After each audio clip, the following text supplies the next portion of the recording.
Yo, what up, everyone? Welcome and welcome back to a Stiff Receipt. This has been kind of a slow news week, realistically. And not a whole lot going on. There's some like big stuff, but like there's not a lot of stuff, realistically. Yeah, I mean, there's just big stories and lots of speculation, Right? And a lot of other stuff. So, aside from like all of the Vince McMahon speculation and whatnot, I think one of the big things that's been talked about a bunch is Jeff Hardy. yeah, Jeff Hardy. When was the last time Jeff Hardy wrestled? It was June, right? I think. you're looking at right around, basically, Let's see. yeah, right about June, July. It so it would have was, been about 6 months. yeah. A little over. Yeah. Okay. So yeah, he was arrested in June. So I imagine if it was he either wrestled his last match in June or it's like the month before. Late May, yeah. But Well, when was Double or Nothing or, what was it? What was the other one? Revolution, Double or Nothing. I don't know. It's Double or Nothing around that. Was he time. even in the It's usually pay? June. Was he in a pay-per-view?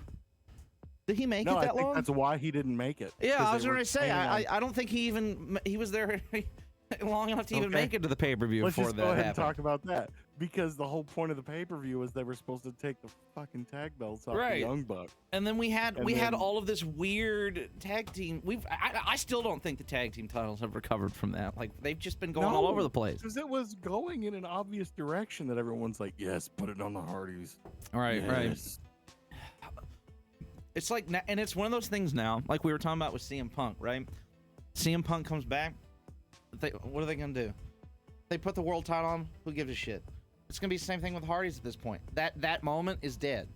Like Jeff comes back, they put the belts on the Hardys, and it's like, how do I care? You know, I feel like that momentum and hype has died. Well, hang on a second. Sorry about that. No, here's the thing about that. There are ways of doing it, and there's ways of making people care. Yeah. Right off the bat, everyone's gonna look at it and go, "Oh, fuck, I don't care about this." But I mean, honestly, people very much do. And then on top of that, as long as you write it well, like I mean, with the Hardys and Punk, it's got to be about the same thing, which is start from the bottom, show everybody you're doing something, and make it look good. Especially like with Punk, if he came back, said something very positive. I mean, maybe to apologize to people in the back in front of people. I don't know. And then immediately started working with the Young Bucks consistently. That's one thing we talked about the last time about Just working. They the don't have best to be way friends. for No one cares right. about what they do in the back. The best way to bring Punk back is the trio shit with FTR versus the Elite. Yes. And like after we did that and like recorded that and put that out, I've literally seen several other websites say the exact same shit. So I'd like to think that they just stole that from us. They did. Oh no, that's totally what happened. Absolutely theft, 100%. Fucking trolls. They're just scraping the bottom of the barrel at this point. We're just trying to get out. Right. But Funny. so Jeff Hardy, what? It's been how many months now? Like 8? 9 months? 9. Oh, has it been 9? Yeah, I guess it's been That 9 makes months. sense, If it was yeah. June and it's almost March, so. But I figured, it makes more sense now that I think about it. But I had figured, like, since, like, Tony Khan, he suspended him without pay, and he had to go to rehab or whatever. So I'd assumed that he'd already done that. But now thinking about it, it would make more sense. Like, he would have to go through the court case and trial and whatnot. Because if the judge ruled that he had to go to rehab, then, like, obviously he would have to do that there. Mm-hmm. So, well, I mean, if he got ordered to go to rehab, which he did. I mean, right. At that point, couldn't he prove that he went through rehab? Oh, well, that's a good point. I didn't think about that. But I mean, that's my only thing about it. I don't know how that works. I don't obviously. either. But that is But a I good would point. think there would be some way that you'd be able to prove it's like, look, I've already gone to rehab. Right. It was a condition of keeping my employment. So I definitely did that while waiting for trial. I'm still going through treatment. So here it is. And it's like, oh, I would assume that would be welcome.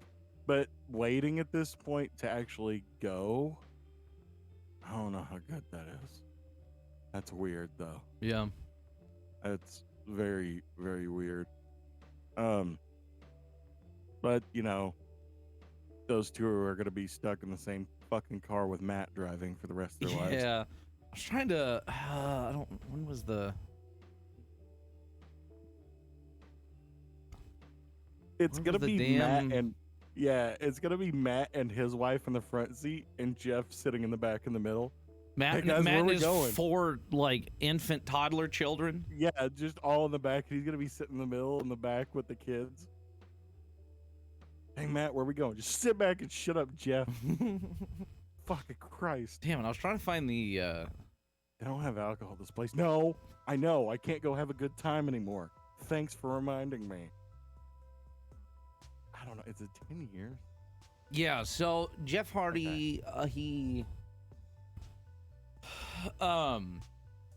he's accepted conviction and punishment for the crime, but didn't admit guilt. Is weird, I guess. But No contest.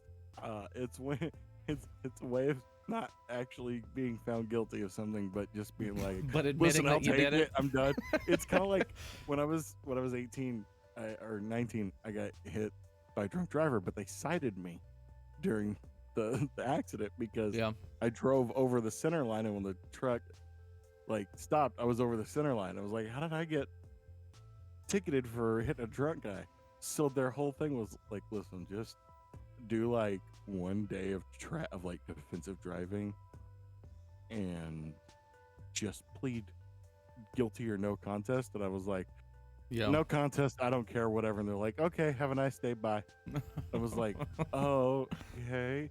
So for this, it's like, I'm not saying I was on other substances, but if you're gonna punish me for being on substances, I guess I could accept it.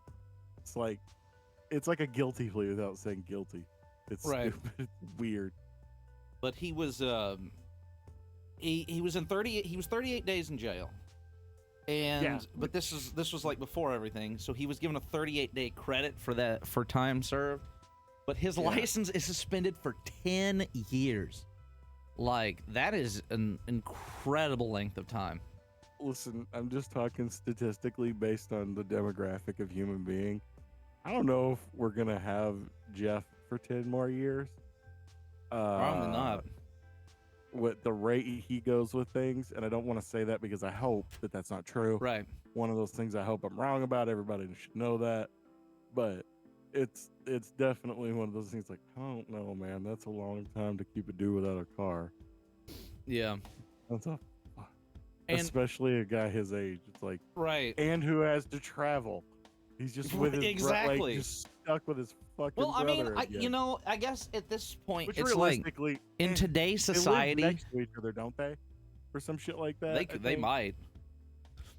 In today's society, it's so much easier to get around without a license than it was like It's true. forever I ago. always- But I always think I live rural Arkansas. But right, if you're talking about like going to the shows, they're usually in decent sized cities. So it's like, oh, Uber. That's a thing. got an Uber, It's and there's so like easy. there's dozens There's- of other people that are also yeah. going to the same show. Oh, So yeah, there's a bunch of people that go, like, that's what I'm saying. It's like you're just Yeah. stuck traveling with your brother for the rest of your life. Yeah, and realistically, they probably were gonna be stuck that way anyways, because they're in a team, they're Mhm. together, they're always associated. right, Just stick them in the same hotel rooms and shit, or same hotel, and just go. Like, it's fine. He'll be all right. It just sucks, dude. Mhm. But on top of God the forbid you want to go out by yourself. But on top of the 10 years of suspended license, he's got 2 years probation, court-mandated DUI school or drug rehab program, and community service, and he has to pay $4,586 in fines and court fees. What I want to know, why that number specifically? How does the judge just like, all right, you're ordered to pay $4,586? Like, how does that happen? Why is it not just like an Okay. even number? Well, I think it was like individual numbers, and it doesn't matter. Like, it's always some weird fee, $16 for this, $12 for that. It's like, can the government? No, it's not round somewhere. 10, 12, $4,500 in fees. 44,586 is a kind of specific number. I'm surprised it didn't have like change on the end of it. Right. I also like he has to have one of those interlock devices in his car or whatever. And for what? That's what I was just about to say. Like he has to have one of those in his car now, and all I could think about is like, what? You suspended his license for 10 years. Where the hell is he gonna be going? He can't drive. By the time this motherfucker can legally drive, there won't be a United States at this rate, okay? So I don't think the interlock device is a big fucking deal. Just let it go. Yeah, I thought that was... Are we just doing that in the expectation that he's gonna drive without a license? Yeah, like, that's that's what I was saying. It's like, but we at least should have a breathalyzer. It's like, since this is his like third time or whatever, it's like I think that's probably was just it had to be just a precaution at this point.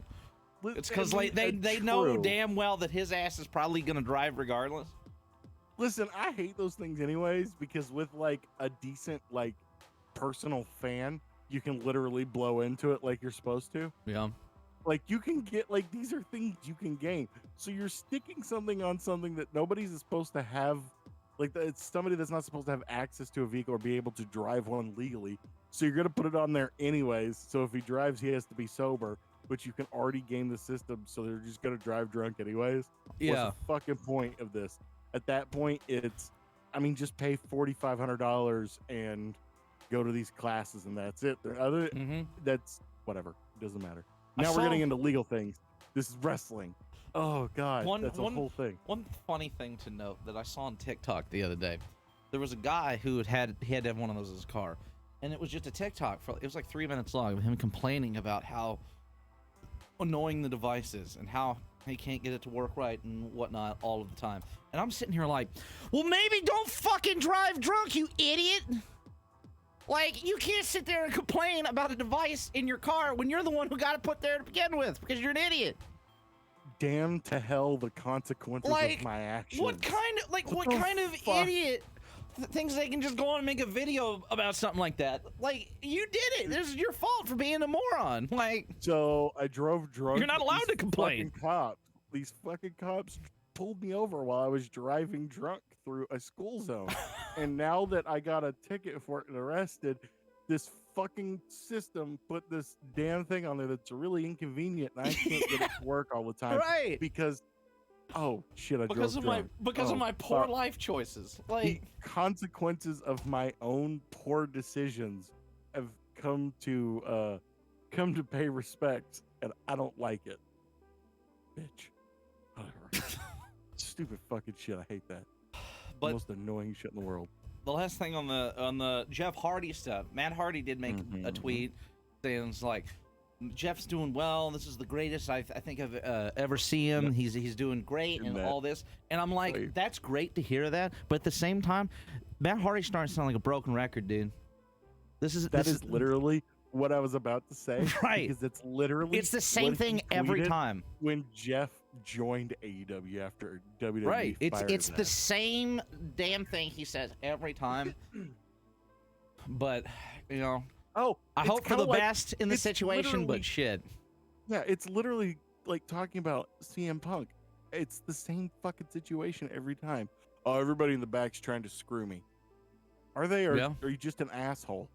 Right. I just, like, it's not to the same degree as Jeff with actual legal issues and substance abuse, but it's like, at some point, don't you have to look in the mirror and go, oh, this happens everywhere. Maybe I am the asshole. Which again would bring it back to, that's how you figure things out to get CM Punk back in there. Anyways, hopefully everything works out for Jeff. He comes back and everything works out. Right. Everybody wants that. Everybody wants to see Jeff succeed and be great. It's just really disheartening and frustrating because, as I said before, this is the third time now that Jeff was on like this rise, and it amounted to nothing because of his poor decisions. That's just like during the periods of time that I was watching wrestling. It's realistically been more than that. It really has. That's really about the times that you were watching all those times. Mm-hmm. Is about the time that it was the rise and fall of Jeff every time. The WWE fall. Yes, That was the peak tail end of when Jeff I was every watching. time. Right, and all the stuff. It's like you were always watching basically during peak Jeff in most eras. Peak Jeff by himself, and every time it's the same story. It's self-destruction. Right. Like when I was watching originally, it was literally the tail end of Jeff leaving. And that was, that was due to issues as well. And then he goes to Impact or TNA at the time. Then TNA, he had probably the most infamous moment that he had with Sting. Ooh. That was during, I was watching during that. And then the first return to WWE, that was when he had his like title runs and shit. He screwed that up as well.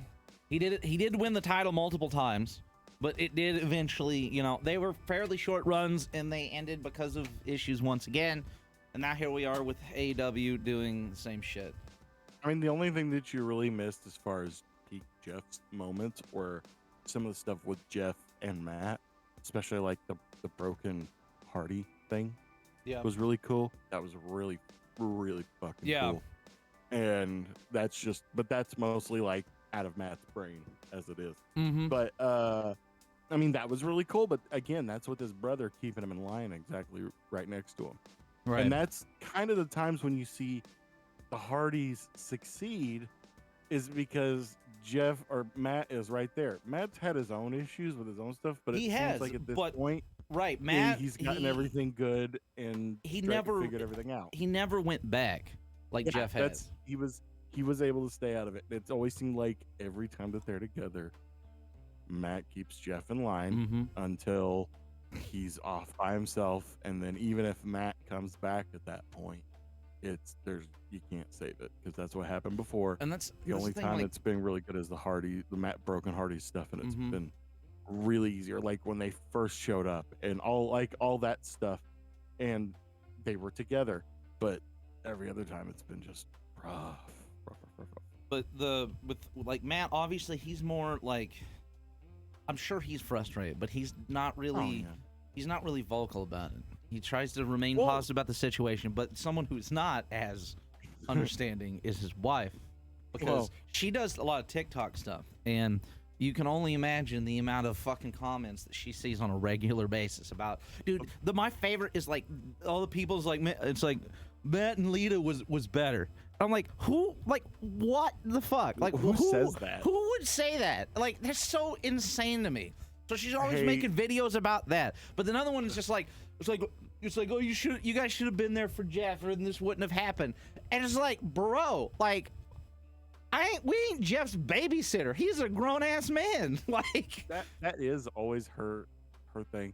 She has said some other shit though in the past on Twitter that has been very spicy. Besides just what the fuck am I supposed to do about it?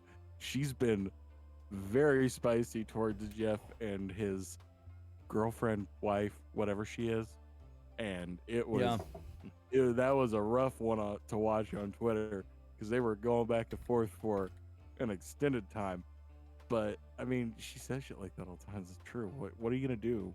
I mean, you're gonna keep a grown ass man and is almost like getting up towards his 50s. I don't know, doing what he wants to do. It's like, what do these people expect them to do? Like, you can't. He's be not with a child.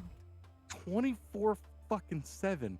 If the man goes, I'm gonna leave and go get something to drink, and that's what he does. You can't do anything about that. Right. What are you gonna do? Physically attack him? Then you're the bad person. Like, there is a moment where you gotta go, can't do anything about it. He's got to figure it out himself.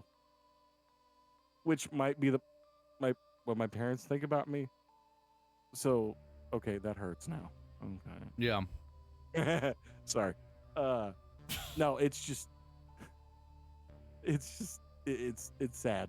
Yeah. All of it's sad because he's so good, and he, I guess part of the not caring about your body goes with really not giving a shit about your body.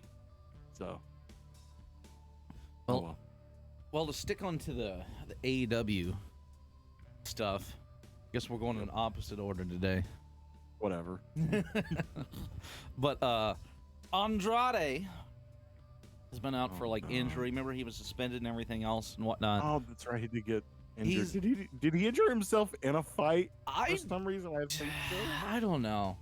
I think it might have been like a similar like CM Punk thing where it was like a he got injured. It was a fight injury, and he was pissed, and then ended up getting suspended for it. Because it was him and Sammy. Because he like swung at Sammy.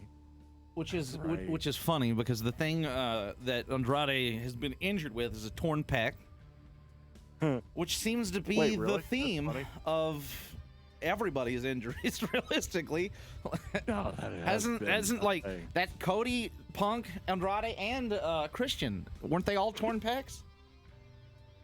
Oh my God, was Christian's? It was torn something. It might be in the shoulder or chest area. Let me see. It was there. Yeah. I know he's had shoulder issues, so like rotator cuff issues.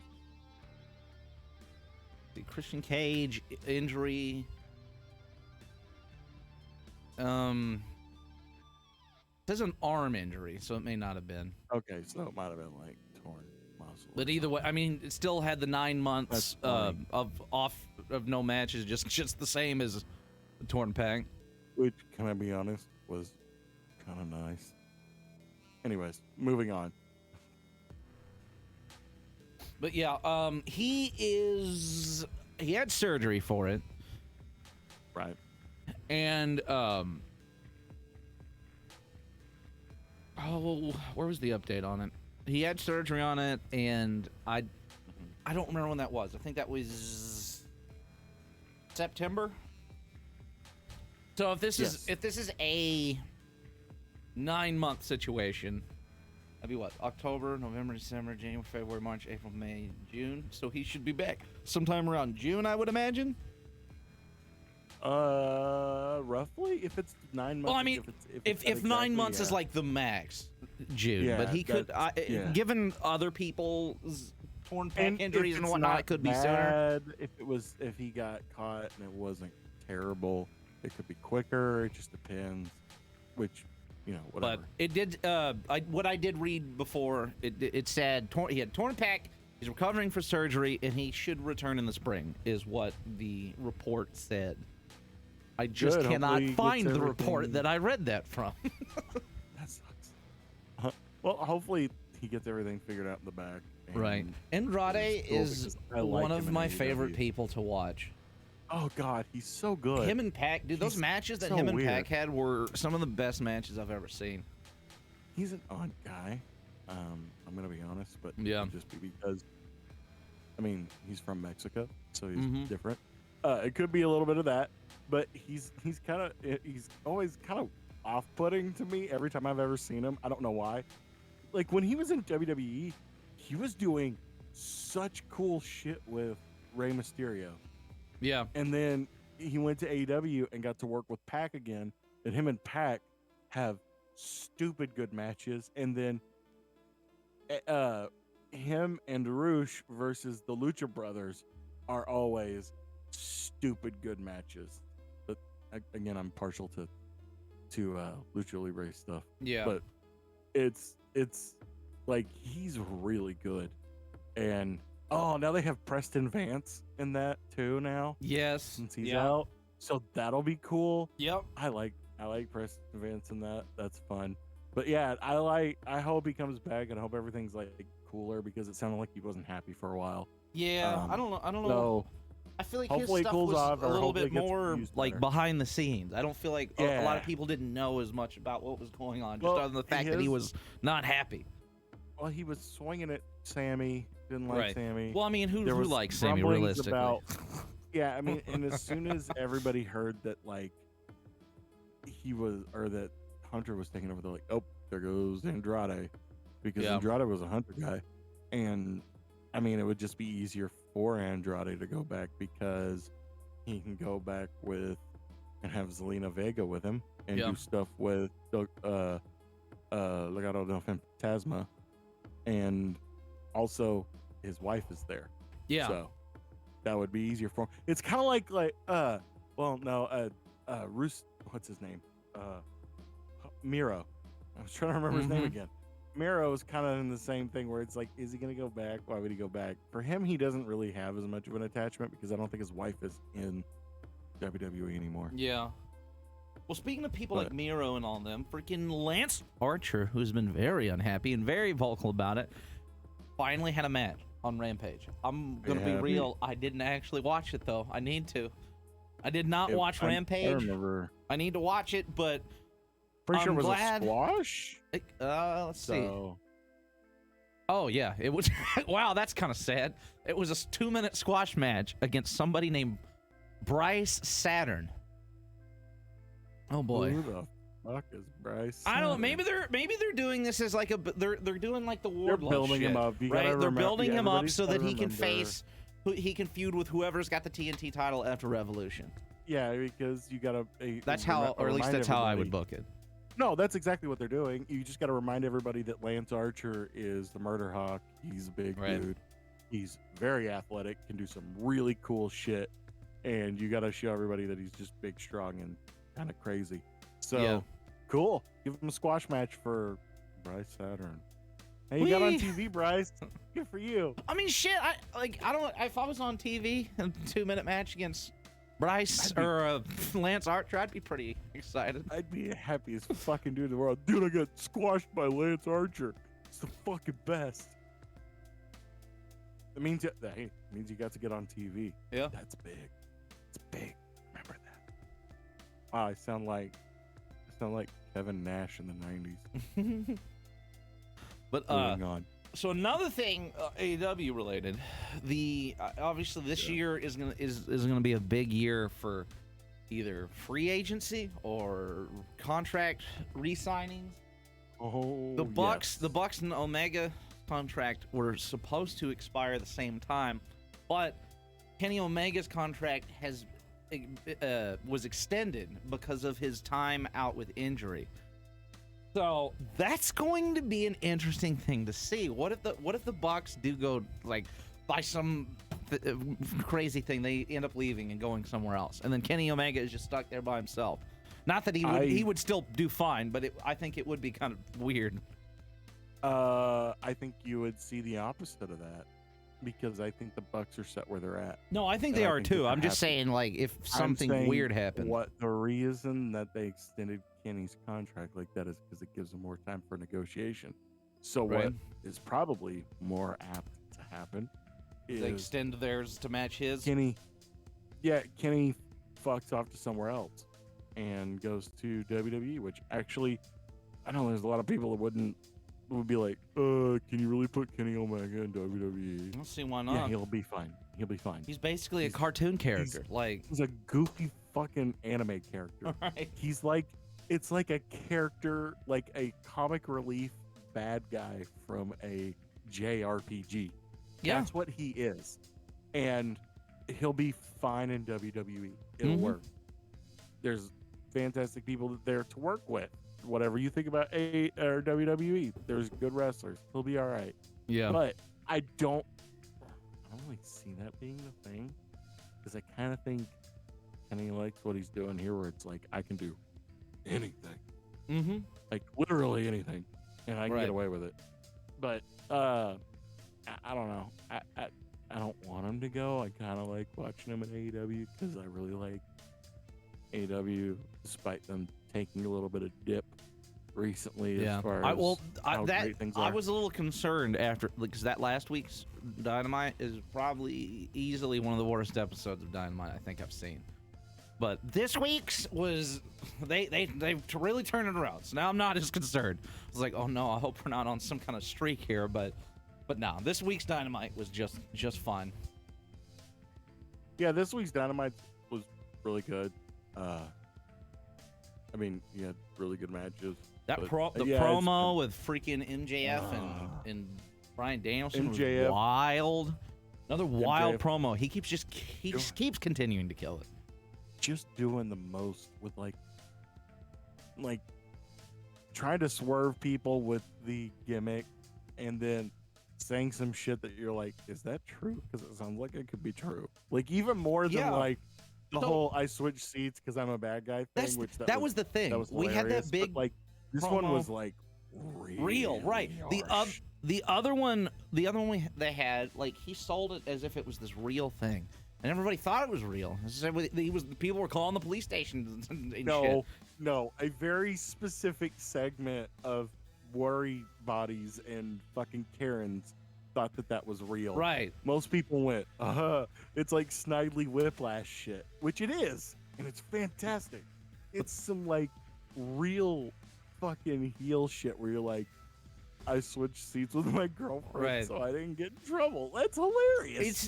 It was an amazing promo, and It was one of the best. this week's this one promo was just as good, and different way. this one was actually real. Yeah. And This one- it's fun. It's not really funny, but it is kind of funny. When he was given the promo and talking about it, like the crowd was just chanting, "You deserve it!" after he talked about how his fiance like left him, because like everybody just assumes it's fake. I mean, realistically, even if they knew it was real, they'd probably still chant it anyways. But like after now, like knowing that was like a real thing, it's like, wow, that's fucked up. The "you deserved it" chants. Well, I think he was smiling on the inside through the pain, Right. because he's like, oh, I got the reaction that I needed, but it was enough to humanize him at the same time. Where it's like, I hate doing that sometimes with bad guys. People always talk about, oh, you gotta make the best bad guys are ones you can sympathize with. No, sometimes complete pieces of shit are much more fun to watch as a bad guy. This was nice because it was like a little bit of a glimpse of a person, and then it just shuts back down, and it's like, okay, that was fun, and you're an interesting character, and it's how MJF keeps himself being super fucking interesting as a character. Yeah. Without much change. He can do a whole lot with it, and it's why he's one of the best right now. Right. Well, that leads to over to the Revolution match card, which has now had even more matches added to it. Is that next Saturday? Or Sunday? No. Yeah, next It's not Sunday. next week. It's a week. It's the week after. No, it's next Sunday. Oh wait, the 5th? Yep. Isn't it the 5th? No, I thought it was like the 10th or 12th. Something like that. That's a good question. Let me look. Wow, we're so good at this. I'm pretty sure it's the 5th. Yeah, it's the 5th. Holy So fucking it's a shit. week from today.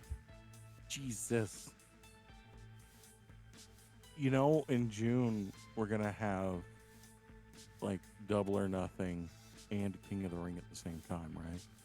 That'll be cool. Dude, I'm excited we're getting... I actually didn't write that down, but we're apparently getting the King and Queen of the Ring matches and pay-per-view or something along those lines. I fucking love the King of the Ring. They're So, bringing back King of the Ring. it looks like they're bringing as it back. a pay-per-view. Right. They're bringing it back as like a big thing. Because I don't feel like As the an King of the Ring actual has been a big thing for a long pay-per-view time. tournament is what they're supposed to be doing, like an Yeah. actual one. That So I everybody would wanted that goddamn to come love back. when that It's was gonna be rumored. so fucking cool. Yeah, when that was rumored like months and months ago, that like Triple H was talking about how he liked the King of the Ring, wanted to bring it back. Like I was so excited ever since that point. And it looks like now it's officially going to be a thing. They're bringing back King of the Ring as a pay-per-view. Think of the King of the Ring winners. You have two distinct options. You know that person is either going to be the fucking next big thing, Yeah. or it's a viscera, and you just don't care. So, one or the other. But like, King of the Ring winners, Triple H won, or was supposed to win. Didn't he win one later? I think. And I then would assume that he Austin won. won. Austin won. Who else won? Oh, dude. Owen Hart was King of the Ring winner, and that was a And big Bret. thing. Bret Hart won. And Bret, He won both. twice. Yeah, he won twice, but you had the King Owen thing. That was a cool ass gimmick for a Let me while. look up the full list. That was fun. We got Mabel. There, the visceral one. Stone Cold, Triple H, Ken Shamrock, Billy Gunn, Kurt Angle, Edge, Lesnar, Booker T, William Regal, Sheamus, Bad News Barrett, Baron Corbin, and Xavier Woods. So more often than not, Those were the somebody who 91 to current. So more often than not, they've either been already over and needed something, Mm-hmm. or getting over and needed something. Which all of those, that's a good ass list. Other than like Mabel, and then what was the other dude? The random one. Bad News or whatever. Wade Barrett. Wade Barrett was great though. I didn't really care for his Bad News Barrett gimmick, but Wade Barrett was good. That's Wade Barrett. Oh, Yeah. well, I didn't even realize that was Wade Barrett. Yeah, it was Bad News Barrett. It was that's like Wade gimmick Barrett. later That's, on. Okay, he was already over. People like Wade Barrett. He was one of those dudes that like everybody loved him, but he was never booked correctly. It just didn't work out. The only thing, like they I had, think that's what everybody kind of said. remember they had the Nexus, and like he was great, and when the Nexus disbanded, Yeah, and then they tried to recapture Lightning in a Bottle by literally making another group that was the same exact thing as the Nexus, but it was called the Core. You remember that? No, and I'm glad I don't. It was just it was awful. literally just the Nexus, but it was a shitty version of it. Oh no, of course it was. Is this like NWO White and Black, which was like A and B team? Well, at that point, what the we're talking about? Nexus was completely dissolved. I don't think it existed. I think Okay, that I it was wish just the that would've people been that what were happened left with the over NWO. from the Nexus formed the Core, I believe.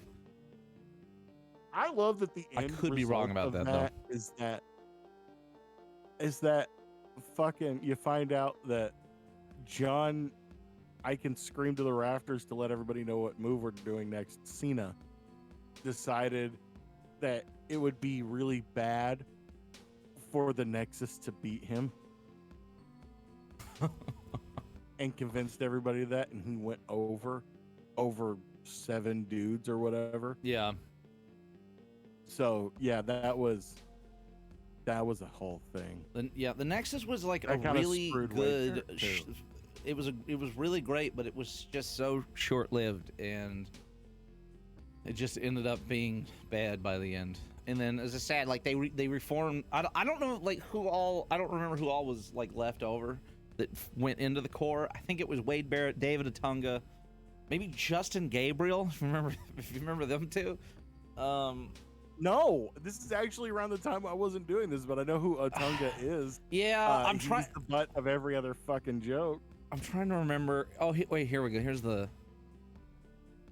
No, it wasn't David Otunga. He didn't come over from Nexus. It was Wade Barrett, Oh, okay. Justin Gabriel, Heath Slater, and Ezekiel Jackson. Oh, that's right. Heath Slater was in that. I did know that. Yeah. He and Wade came over, and Justin Gabriel. I don't know if Ezekiel Jackson was in the Nexus or not. I don't think he was.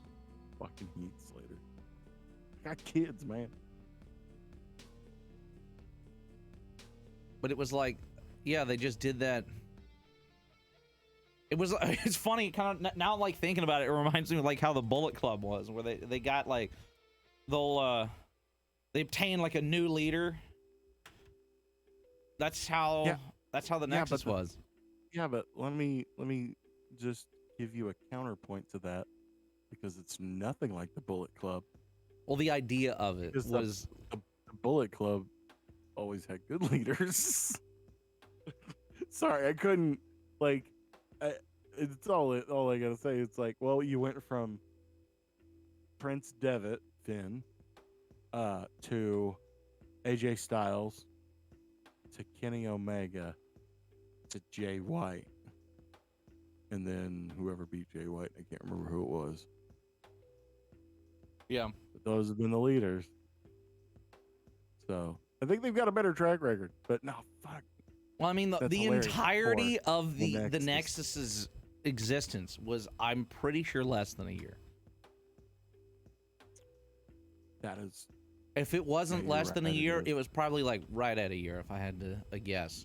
Yeah, Because the there whole was Nexus they thing did the Nexus, and then they did the new Nexus, which was the part that was very short-lived. I know about this.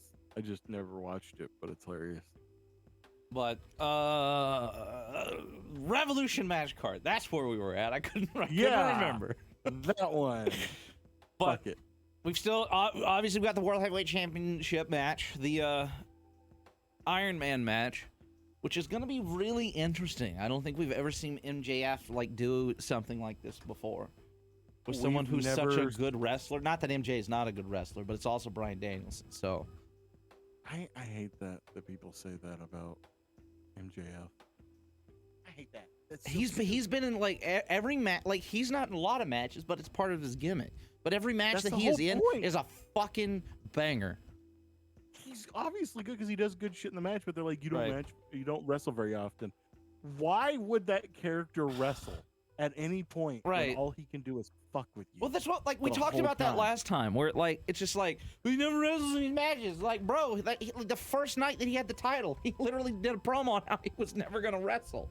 It's a part of the gimmick. It's a part of the character. Gimmick. That's what the gimmick's been since the beginning. I'm gonna make your life a living hell until I absolutely have to wrestle you. Are you gonna get this fucking shit ass fucking heel out there just wrestling bangers every week? No, because that's exposing to a heel.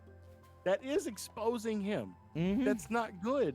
You have to keep that in your pocket. Like you Right. can have a baby face go out there and wrestle every week because they're fighting. And if Mhm. they lose, you'll make that up. A heel, yes, is supposed to lose at some point, but they're supposed to be this roadblock for any face that's on the face side of things, whether they're truly face or heel, whatever. Yeah. Whoever is supposed to win at that point, they're supposed to be this roadblock. So you can't expose a heel. You can't make him fight every week. He can't do it. And MJF, on top of that, is not going to go out there and wrestle because the whole point is I'm not going to wrestle because I told you I wasn't going to. Yeah. I'm just going to protect the belt and keep it as long as possible. So I'm going to do the least amount of work I have to. I think MJF and I agree on a lot of things when it comes to work. Yeah. Well, then we got the TNT Championship match. Like, I absolutely hate what they have done with the TNT title the past year or so. All the reigns have sucked, or not. I sucked is not a good word. They've been not memorable or exciting. Title match. Who has it right now? Joe. Is Joe? Again. Joe has it again after Darby Allin had it again, and then now Wardlow's gonna have it again. It's just like I just don't care. I just don't care. Like the match will probably be fine, but like we mentioned earlier, like they brought Lance Archer back randomly on Rampage to do a squash match, and they've also been like I feel like they've been doing a lot with Brian Cage. Like, yeah, because he got upset they were using him and then they didn't, and he was gonna go to Ring of Honor, and then Ring of Honor kind of imploded. So hopefully he'll be getting used more, which he was on the recent tapings for the show. Right. I think he'll probably do more shit with Ring of Honor, and then I'm hoping like this Lance Archer stuff is like a build, like the squash matches is trying, or they're gonna keep like slowly building him up over the weeks, and then maybe have him be the next challenger for the TNT title. Like Lance Archer's a huge dude, and Samoa Joe and Wardlow are also huge dudes. So I would love to see him versus either of those guys. It'd be awesome. Oh yeah, either one a dub. But yeah, no, that would be fun. I like Lance. I like him. He's fine. So it's nice to see him back in there and being used. I've been like, where the fuck is Lance Archer at? Him and Miro, just like fuck, they're so awesome. Miro's the one that really fucks with my head because I'm like, how do you not have Miro? How do you not have things for Miro to do? I just don't get it. Just he doesn't have to be doing anything other than wrestling. Yeah. What are we doing with him? I don't know. Letting him throw people around for 15 minutes and wasting TV time? People seem to be all right with it. Yeah. I think we'll be okay. I don't like it. I think he's kind of unhappy, and another Triple H guy that people speculated about, but no one's really said anything. He just used to be going and doing things, whatever that may be. Yeah. I don't know. Well, then He's not really in the news a whole lot. So. All right. Well, if he's in the news, it's literally because of the exact thing that we're talking about right now. Like, where the fuck is he? That's the news every goddamn week. Is where the fuck is he? We're gonna start a countdown for it. One of those Twitter pages like days since Miro's been on TV. Yeah. Well, we got the Texas Death Match: Jon Moxley versus Hangman Page for the 11th time. So it's gonna be a carny bloodbath. They're gonna have like cowboy hats and branding irons, and maybe they'll have like an actual bull just like shitting on the floor. They'll have bull horns. There will be a bull skull. Okay. There absolutely cannot be a Texas death match without some kind of dead bull skull with horns. There somewhere. will have to be. It's required. Somebody might pull out a snake or rattlesnake or something. Jake the Snake will pull out a snake. He'll come out there specifically to pull out a snake. He can't do that anymore. He got told not to after the whole Brandy Rhodes incident. No, the Brandy Rhodes incident. Look that up. Oh boy. It was, it's a whole thing. Yeah, TNT won't let him have the live snake on television anymore. But no, I mean, there's gonna be all kinds of weird shit. There's gonna be even more barbed wire than there already has been, because Texas cows, barbed wire fences. So there's gonna be all that. Just expect the two, like the one guy that bleeds on command, no matter what. The guy that goes into every match on television going, I think I'm gonna get a little color. What? John, is this because you don't drink anymore? Is this your new thing? Because it's kind of scary. To be fair, he was doing it while he was drinking too. So, I mean, it's like every time he gets the opportunity to bleed, he's got to do it. He's just, dude, he's razor bladed up all the time. Just always, fucking getting a little color, masking it up. And it's going to be both of them. They both like to do it. And they both tend to do it, and they're just gonna be. His head's gonna look like fucking Abdullah the Butcher by the time his career is over. Both of them will. Both of them will look like that. It's gonna be bad, and this is gonna be bloody, and they're gonna have to change the ring mat again, and they're gonna go do that, and it's gonna be fucking wild, but it'll be fun. Man, they're gonna have to have a bunch of ring mats on hand, I bet. Between the Texas Death Match and the AEW World Title match, I guarantee we're gonna see blood in both of them. Oh my god, I forgot about that. There's gonna be so much fucking blood, dude. Well, we got Chris Jericho and Ricky Starks. This is now officially a match, and everyone is banned from ringside. So that's fucking great. That means we'll hopefully get a no fuckery, just great match between both of them. If any fuckery happens, it'll be within the match itself.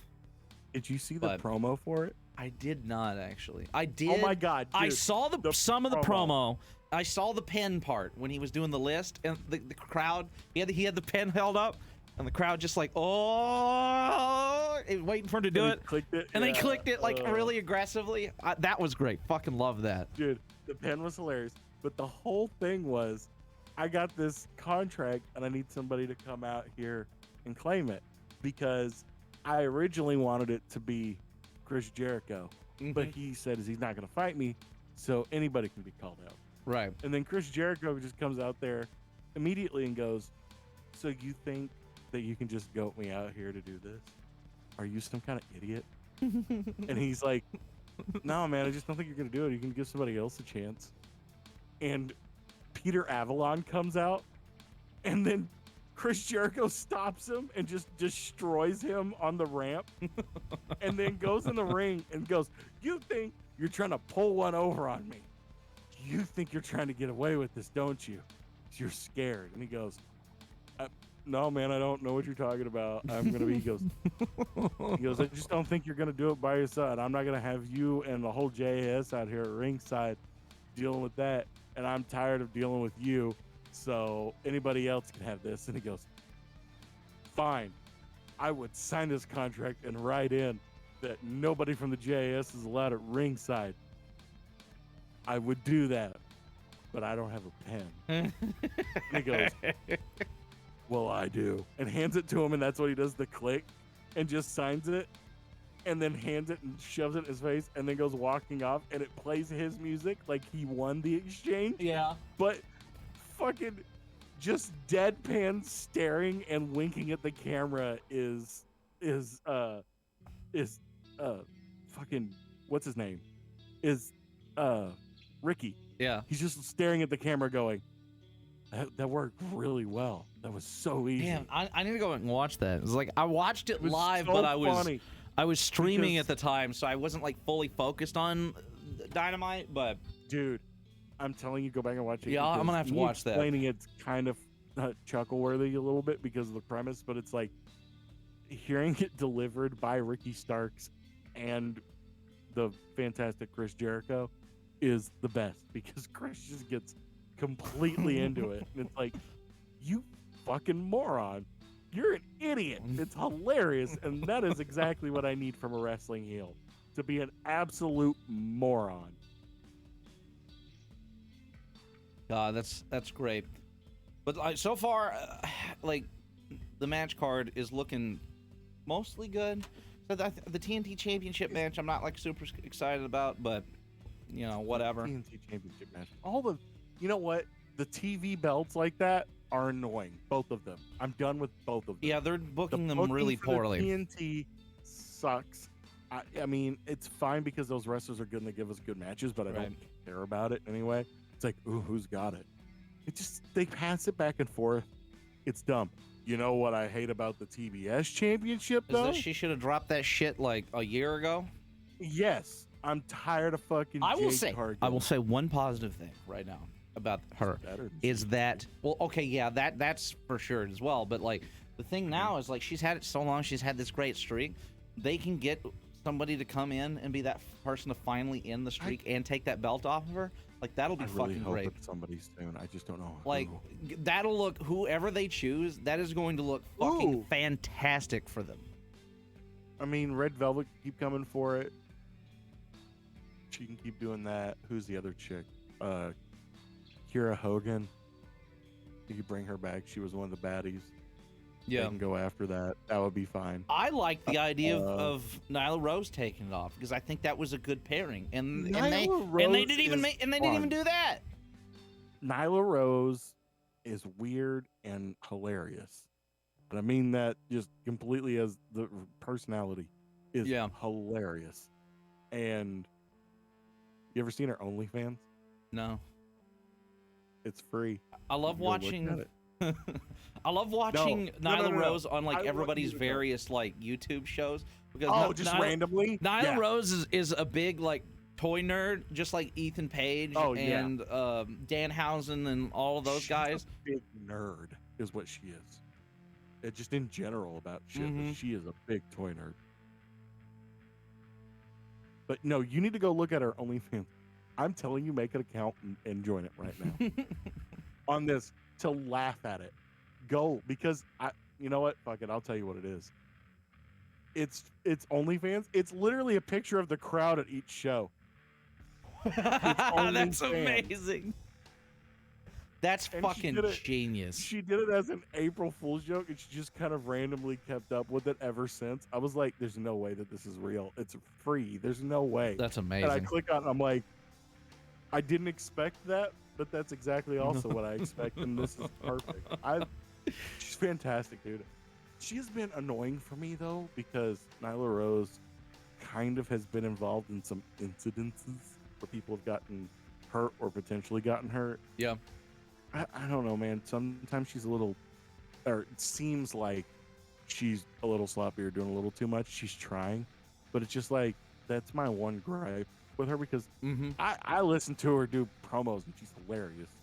And she's got the wonderful Vicky Guerrero with her.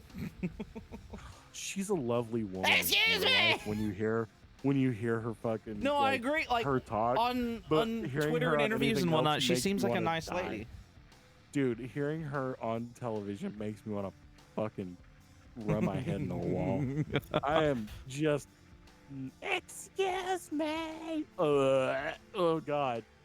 Oh, I mean, I guess you're so good at your job that everybody hates you. So He's a good okay. heel manager for sure. She is. I mean, honestly, she is as much as annoying as she is. That at least gets the job done.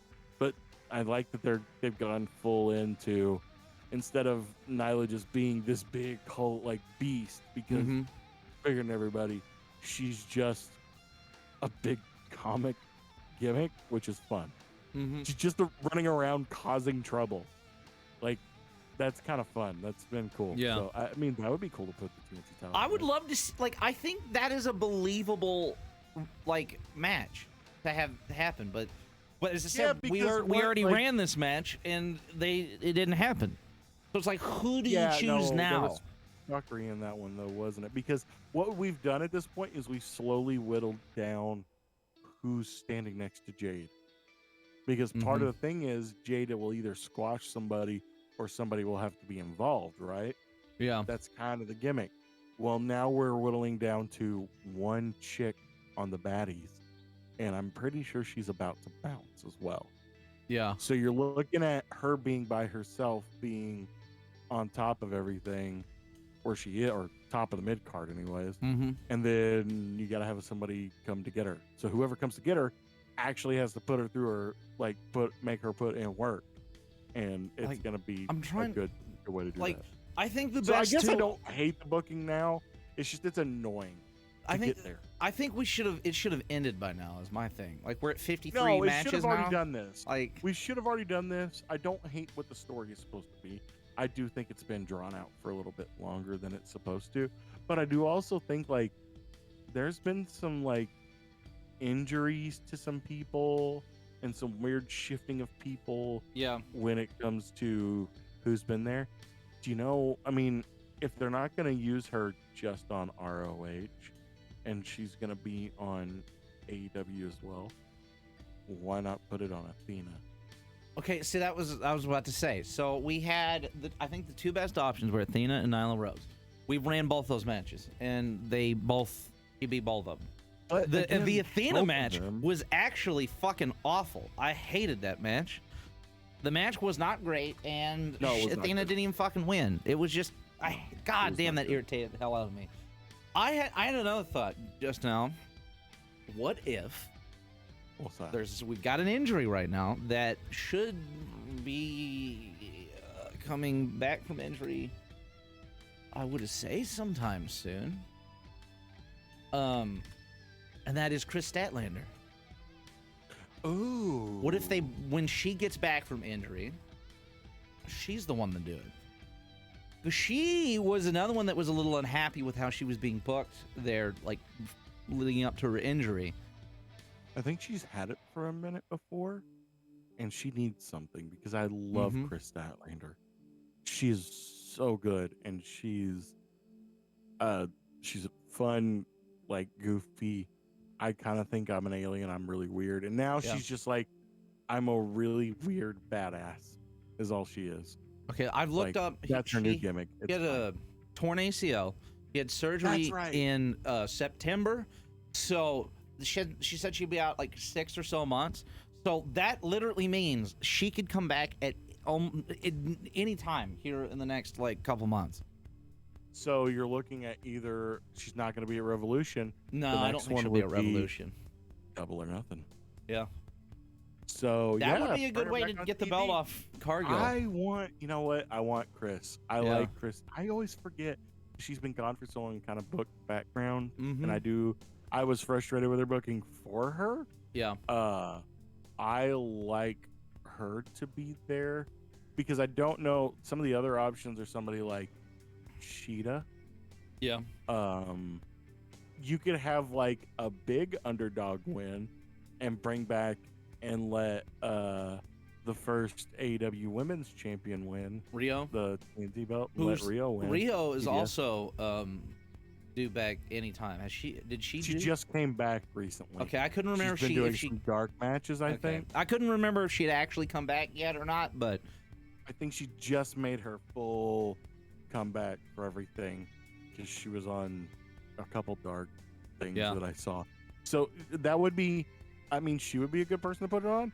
There's Emi Sakura. I like Emi. She's annoying because she's like loud, but she's Yes. fun.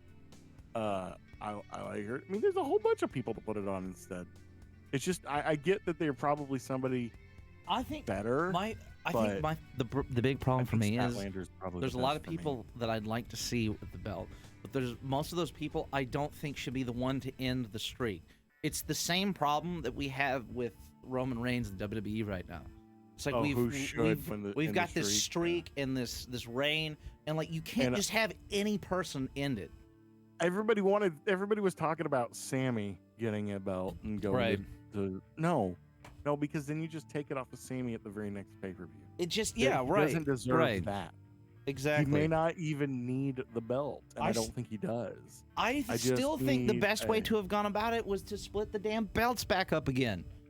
Then everybody would have been happy. No, I think up until they decide to do that later on. Yeah. I do kind of I like the booking as it's gone. No, I think the booking's fine. And I don't care about making everybody happy. It's funnier to make people angry. But the next Revolution match for next Sunday, the Women's Championship match. This might be the match that I'm looking most forward to. It's Jamie Hayter, Ruby Soho, and Saraya. Triple threat for the women's title. I'm in for this because you know what's something weird invasion thing. Before we continue with the last match, something we should probably have done is predictions for these matches. Who do we think's going to win MJF versus Bryan Danielson? Got to be MJF, right? I don't. He's not had it long enough. It may not be a super legit match, but no, it's going to be fuckery all around because that's what he does. But it's an Iron Man match regardless. Right. So there's going to be some. That's just the way those are built. Mm-hmm. It's for bullshit. You can't have a straight up wrestling hour-long match. You can't do that. So I think we've got like an 80% chance of MJF winning. Oh, it's more. I think it's more than that. I think he's gonna keep it because I think you give him a little bit longer than that. Yeah, he doesn't need. He doesn't need to drop the belt yet. It just doesn't need to happen. No. It's good. We've got a good thing going right now. He needs to be a bigger asshole for a little while. Mm-hmm. Maybe give him two pay-per-views to keep it. Maybe. I mean, foreseeably, you could do it at Double or Nothing. That would still be a bit of a time frame. Yeah. But I also think you give him Revolution, Double or Nothing. Yeah. And then you do it in the later one. What's the other one? Full Gear. Mm-hmm. Give him a nice long run. Give him a Kenny Omega run. Yeah, give him a good one. Give him something that's a lengthy one to build him up because he's got to be there for a while. Mm-hmm. Or supposedly. Possibly. You at least want to make him look good for you if he stays there. I mean, that's the biggest thing. So yeah, I say give it to him a little bit longer. I think he'll keep it.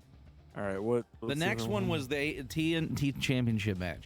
I think this is also I think this is pretty favorable for Wardlow, and I only say that because now that the Ring of Honor show seems to be going now, I think they're gonna go back to they're gonna separate the brand and then keep the championships over there. And if they give the title back to Wardlow, then Samoa Joe will be able to go do stuff in Ring of Honor.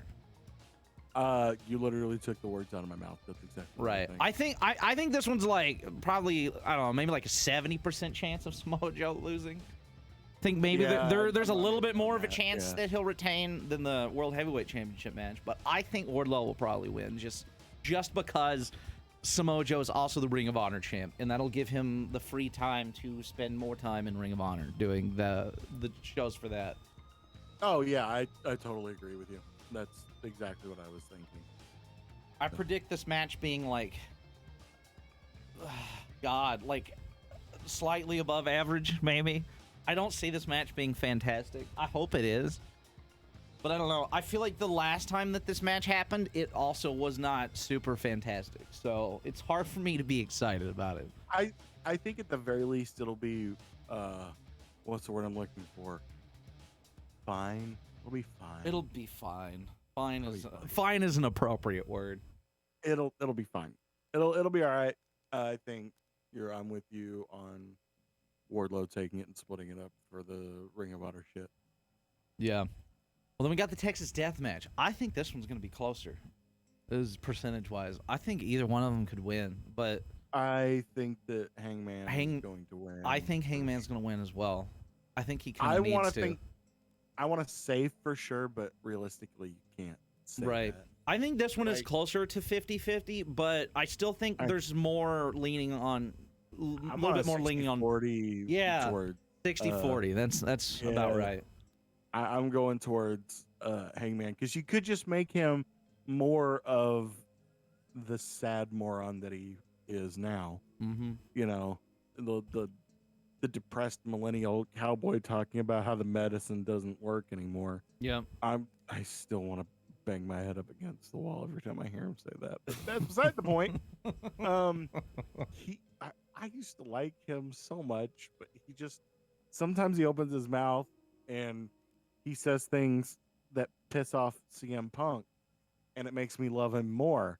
And then he opens his mouth and says cringy shit about medication and it not working anymore, and I'm like, that's relatable, but you sound like a pussy too. Like you do. Like anybody else talking about it would have been fine, but you specifically, you sound like a pussy when you say that. It may just be you, Hangman, but I like him, but it's still I think he's gonna win because you got to progress him forward. I don't know what you do with Hangman at this point. I don't know. We tried putting the fucking belt on him, and his run sucked. It didn't work out great. It was easily the worst run that I've seen. And it's not, when I say worst, I don't mean it was like fucking awful. It was just bad compared to like boring. All of the other ones. It was boring. Yeah. It was boring. Like MJF's run has been great. How many times has Moxley had the belt now? Like 3 or 4? Every single one of his runs has been fucking awesome.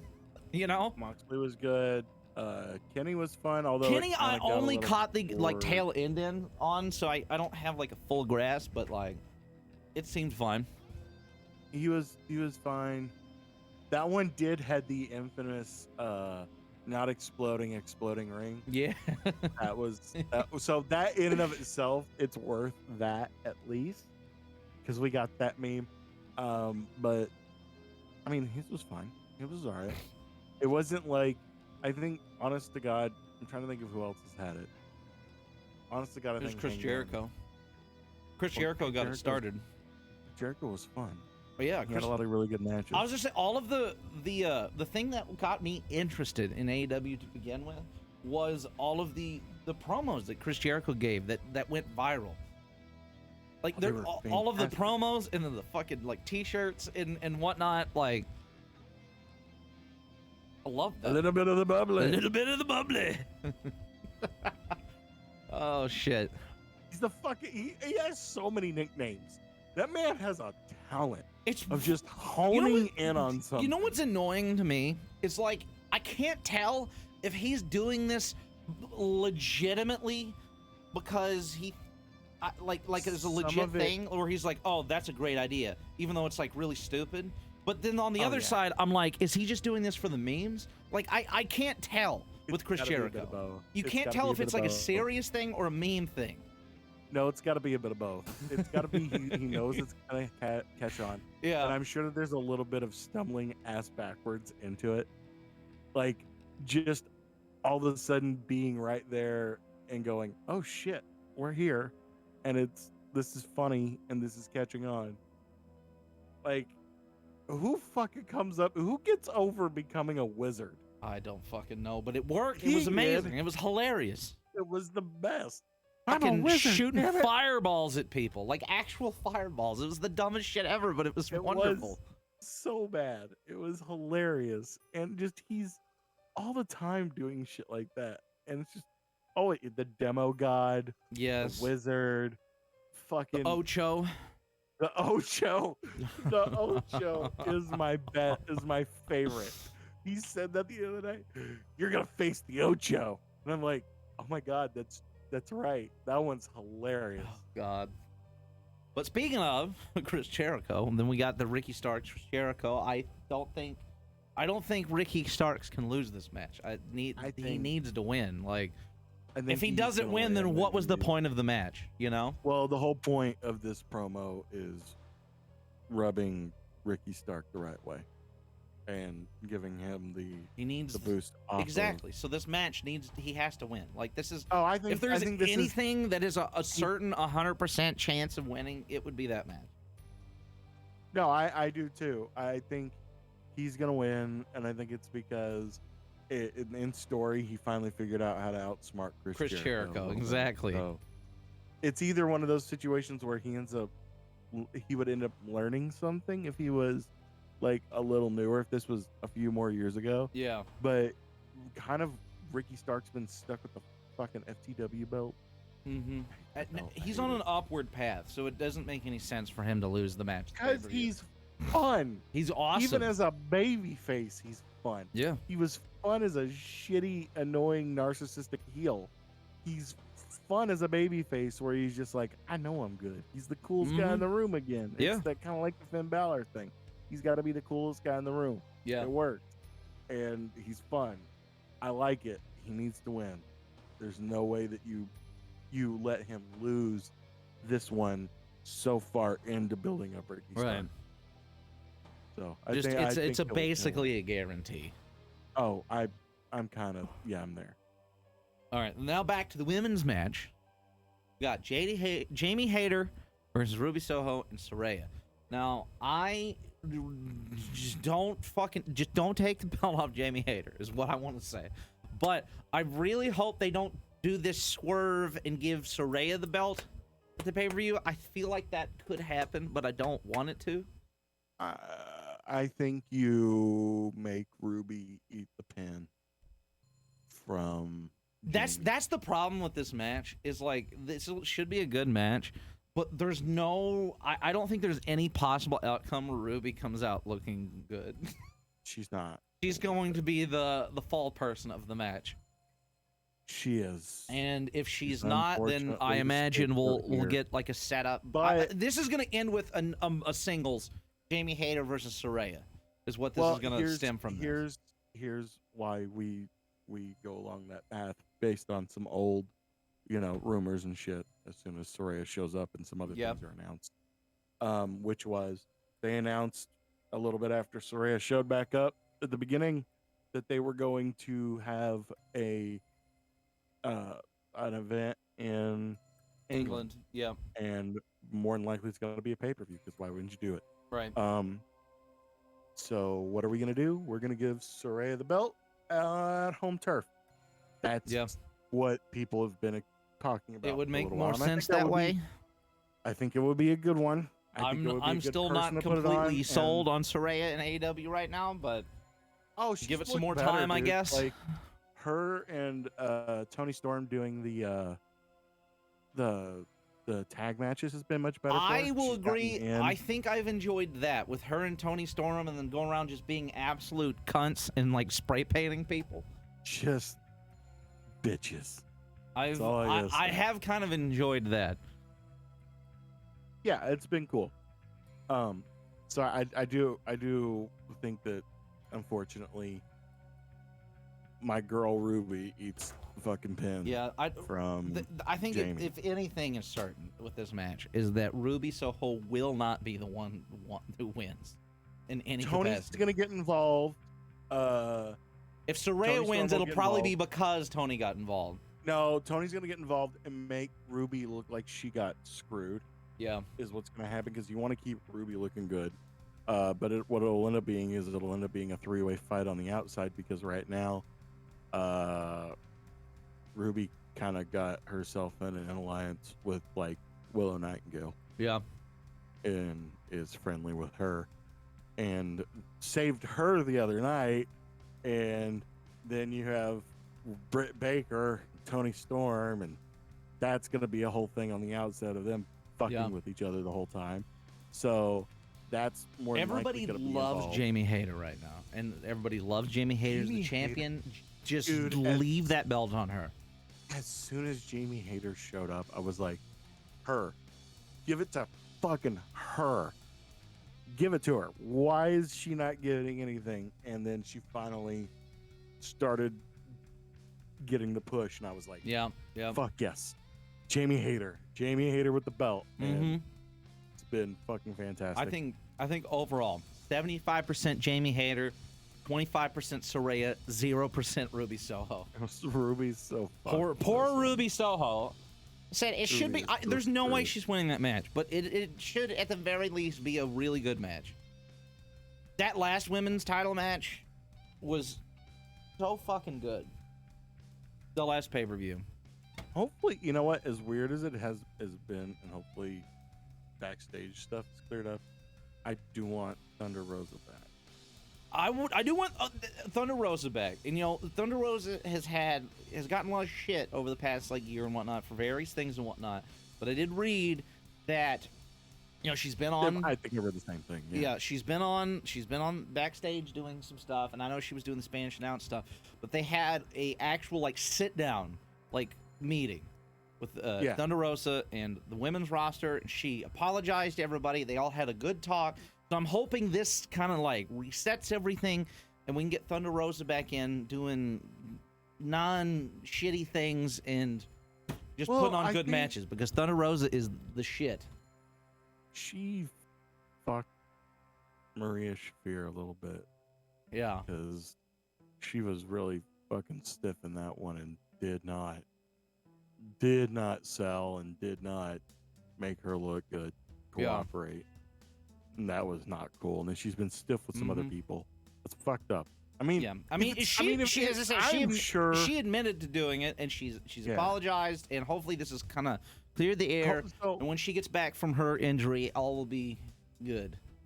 Listen, Thunder Rosa probably is a nice person, but I could also see her being a little bit, you know, of a mean girl kind of person.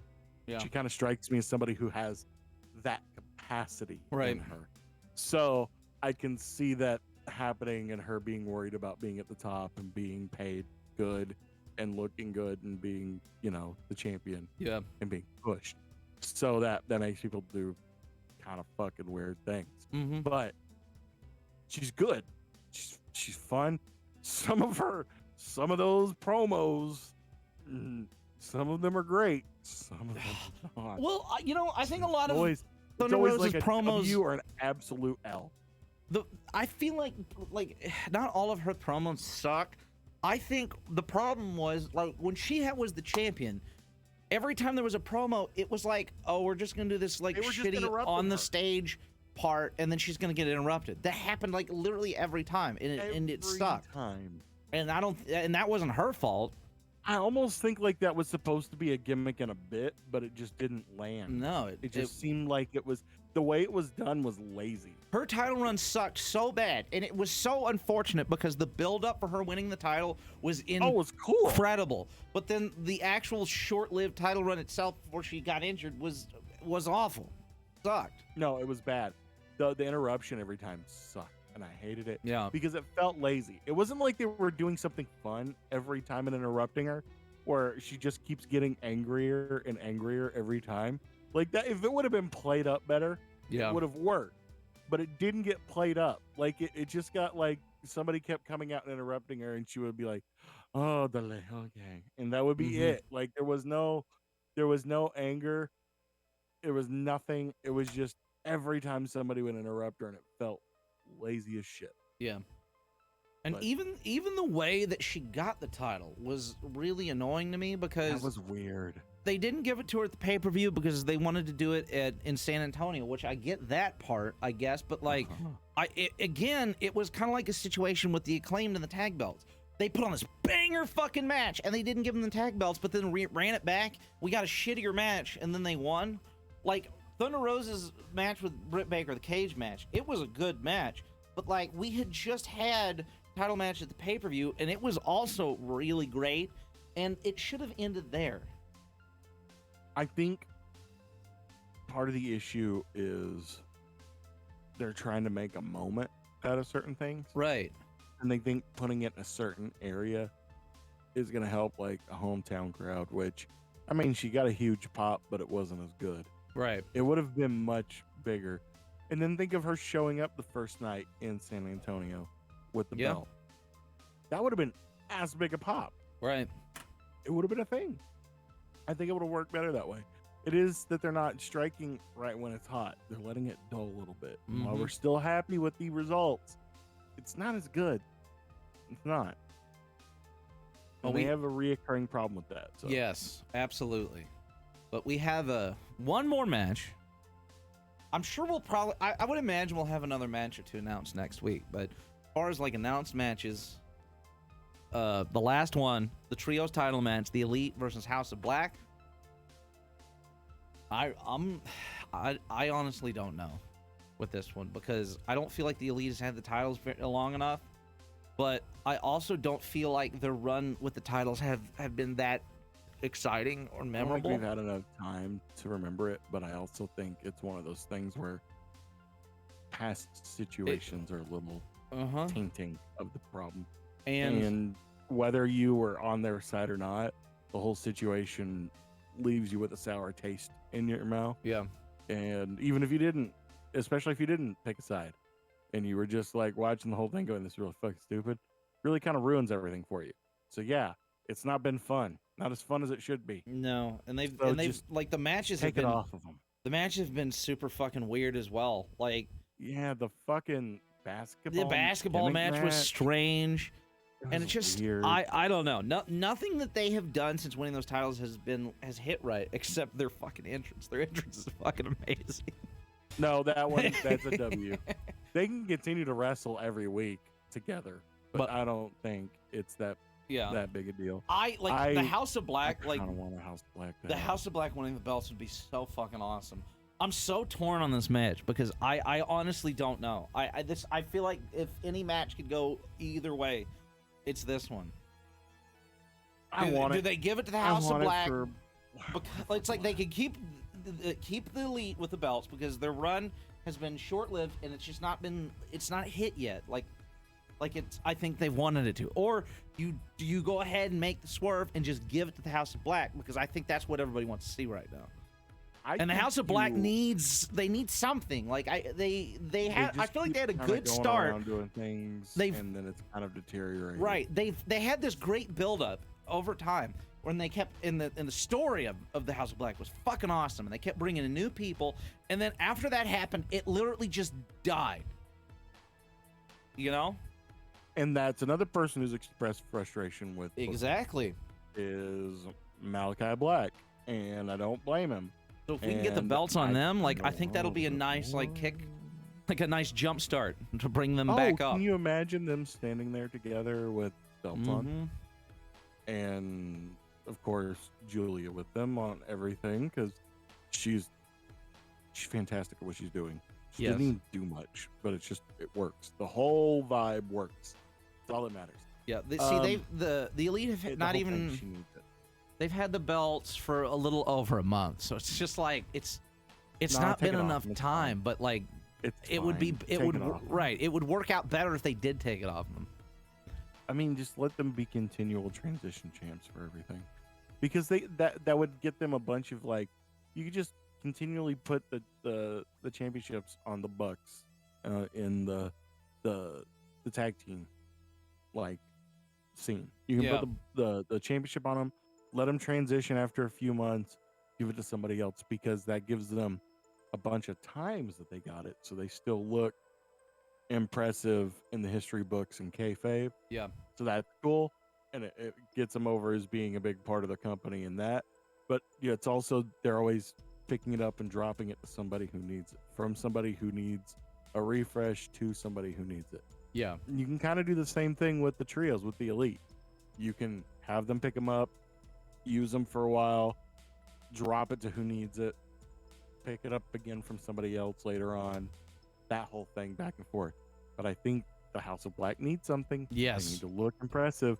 And if you dethrone the Elite after they've only been champions for a month after they got screwed, and you make a big point of the whole, pseudo supernatural, get what you deserve, House of Black kind of thing. Yeah.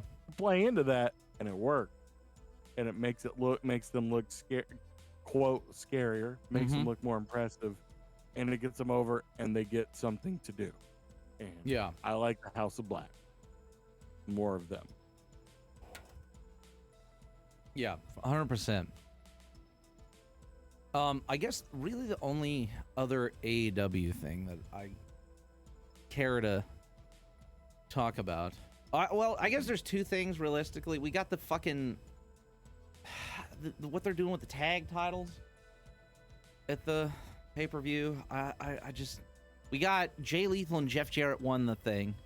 So now we've got Jeff Jarrett, Jay Lethal, the Acclaimed, and the Guns, and then we've got one more tag team that'll be determined next week. And I just don't know that I can be bothered to care about this match at all. It's just weird. These matches have been strange, and this booking has been strange for the tag titles. I just don't know. I don't know. The tag scene is in a jumble and a mess right now. It's just not fun.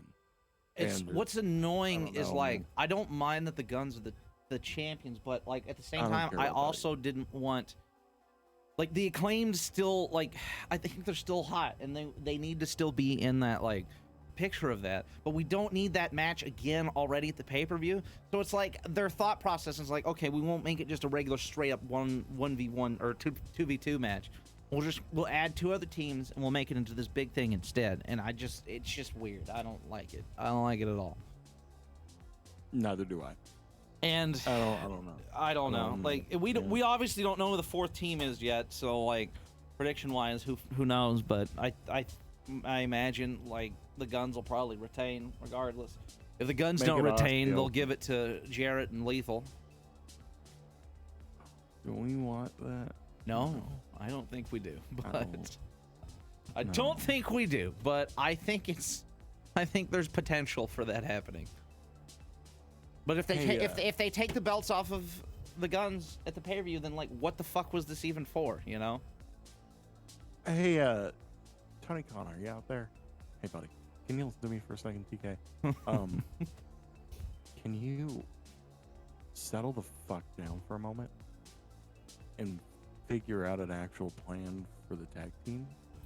Because I'm not seeing anything logically as a path. No, I don't know what doing. I have no idea what the hell they're gonna do. Thanks, TK. Have a good day. No, I don't know what the fuck is doing. Like, it doesn't make any sense. It makes no sense. Zero. But whatever. Yeah. I don't know who the fourth team should be. I don't even know. Like, who do you even put in there? Who's in the match for next week? The best friends, so that they automatically eat a pin. I don't know, man. Who's the tag teams?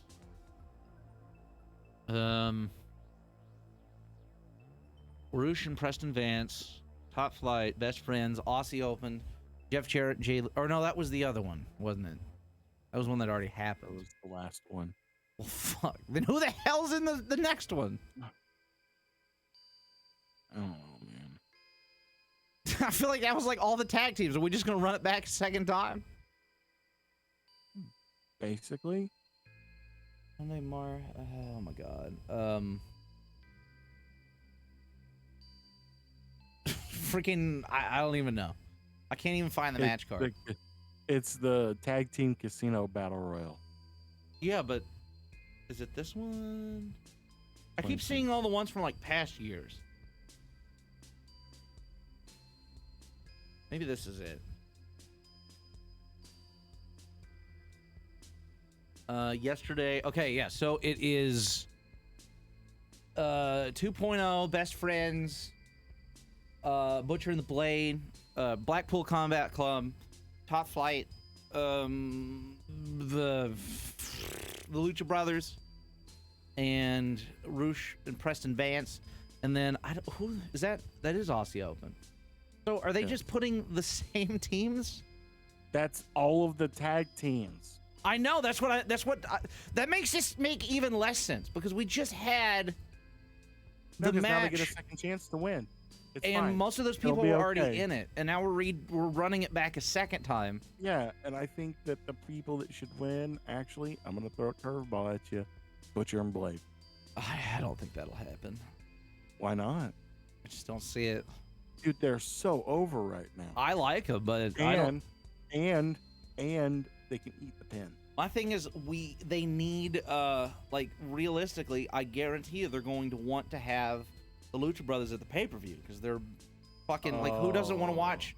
Like, I feel like it would be hard to do a pay-per-view without the Lucha Bros there because they're one of the most amazing things to watch, especially in their pay-per-view matches. Okay, if it was me, then Lucha Brothers in. Because if the Lucha Bros Jeff don't, Jarrett eats the pin. Old guy eats it. If the Lucha Bros don't win this match, then they're not at the pay-per-view, and I think they're a big draw with how their pay-per-view matches usually are. They just do wild shit. It's the same way with the Bucks. Like, you can't have a pay-per-view and not have the Bucks. Oh my god, I just remembered something that's hilarious. So, have you ever noticed something about Penta when he does the Zero Miedo? What? He does the listen and gets them to listen real quick. Mm-hmm.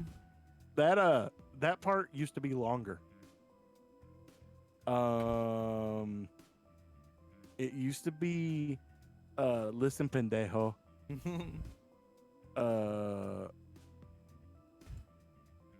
Tu madre is puta or something like that. Your mom's a bitch or something like that. Yep. And then says Zero Miedo. And TNT wasn't happy about that. They asked him not to do that no more. Warner was not okay with that. Which is funny because Cody got in trouble because Cody was also in Mexico wrestling. Yeah. And one of the things that one of the guys does is call everybody puta. Mm-hmm. And they're like, that's a gay slur. I'm like, it technically means bitch, but I get what you're saying. And they were like, he was involved in a gay slur. He was there while they were doing it. He didn't do it himself, but he allowed it. And I'm like, he was at a wrestling. You're going to tell somebody not to do something for their gimmick in another fucking country? Yeah. Good luck. Good fucking luck. But that I just remembered all of that shit. That happened all at once. And it was like, that happened with Cody. And then the next week, Penta didn't do the listen pendejo anymore. And I was like, oh, somebody got a memo. Yeah. Somebody got a strongly worded email in Spanish. So, okay. That's unfortunate. But we were talking about them and I just remember that for some reason. I'm sorry. No, that would be cool to have them in a pay-per-view. I have Lucha Brothers all the time. I love Lucha Brothers. Just put them in there and let Jeff Jarrett eat a pin. And I mean, he's an old guy. It's believable he's the one out of the bunch that eats the pin. Right. So that's fine. I just don't care. No, I don't It's either. a mess. Hopefully they get Aussie Open in, and if the Bucks lose, or the Elite lose the trios, then they can go back to being a tag team and get back into that, and hopefully get that back into shape and rehab that division. Yeah. Because it needs a little bit. It's a little lost and all over the place right now.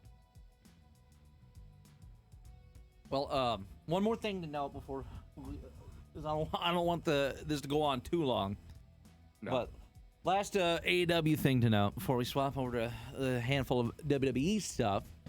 Yeah. That freaking so we had a major announcement on Wednesday, and we had the strange match that I didn't think we'd ever see: Jon Moxley versus Evil Uno as the main event. And Evil Uno bladed in a very unfortunate location, and he was literally squirting blood like a fountain. That was nuts. That was the most blood I've seen since like Eddie Guerrero and JBL. Like that was the most it was blood going. I've seen. That's the most blood in AEW I've seen since fucking Cody and Dustin. Dustin, yeah. Oh god, he was all over the place too. It was. But yeah, no. It was like, a fine when match. he It had wasn't them- super long, but they both Dude. fucking bled. Oh, they both. Of course they did because carnies. But no, he was in the fucking bulldog choke and squirting blood across the fucking mat, and I was like, oh my god, what the fuck did you do to Evil Uno? And I just want to. That lovely. That's what did you do to Kevin Owens in a mask? What are you doing? This is some bullshit. And I want to point out that show, that Dynamite show, had the highest viewership since like September, ratings wise. And obviously, it was because Evil Uno was in the main event, and not because of the quote-unquote huge announcement that happened that day. Actually, I kind of would believe that because Evil Uno has had some singles matches that have been like amazing. Plus, addendum to that part. Did you see anything about what happened on Twitter right after? With what? Stu Grayson? I don't think so, no. Stu Grayson, his ex-tag team partner, right, said, I can't believe you did that to Evil Uno. John Moxley, you're going to pay. And everyone's like, are we bringing Stu Grayson back? He was another one that... Stu Grayson back. He was another one that wasn't happy. No, he wasn't. He got kind of screwed, but bring Stu Grayson back. Dude, do this with just let them all run amok and have fun because they're all really good. I mean, they talked about like Dark Order has won how many matches this year? I don't even know. They won the most matches so far, I think is what they said. Like they've been booked pretty good. Make them look good. Make them win us sometimes. I mean, they don't always have to because they're kind of comedy gimmick, but they're fun. Just use them. Do something with them because they're people love the Dark Order. So yes. Stu Grayson, bring Stu Grayson back and do something fun with him. Bring Alan Angel back. Mm-hmm. He was fun. Or let them come back and forth and like I like them and I do get why Stu Grayson, but people are like, maybe they'll bring Stu Grayson back and actually do something with him. I mean, they could. Yeah, maybe they will. That would be great. Yeah. Like the Dark Order, especially now that we got the trios titles, you know. Yeah, Dark Order versus the Blackpool Combat Club. Wait, no, the Dark Order versus the Blackpool Combat Club versus the House of Black, and we just call it a dark match.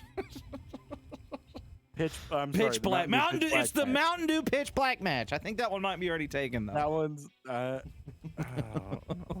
this will be. What are we gonna call this one? Mountain Dew Code Orange, or Mountain Dew Red Alert. Red Alert. Code Red Alert match. Everything is in like the red light, like fucking Hell in a Cell. This is bad then, it's bad now.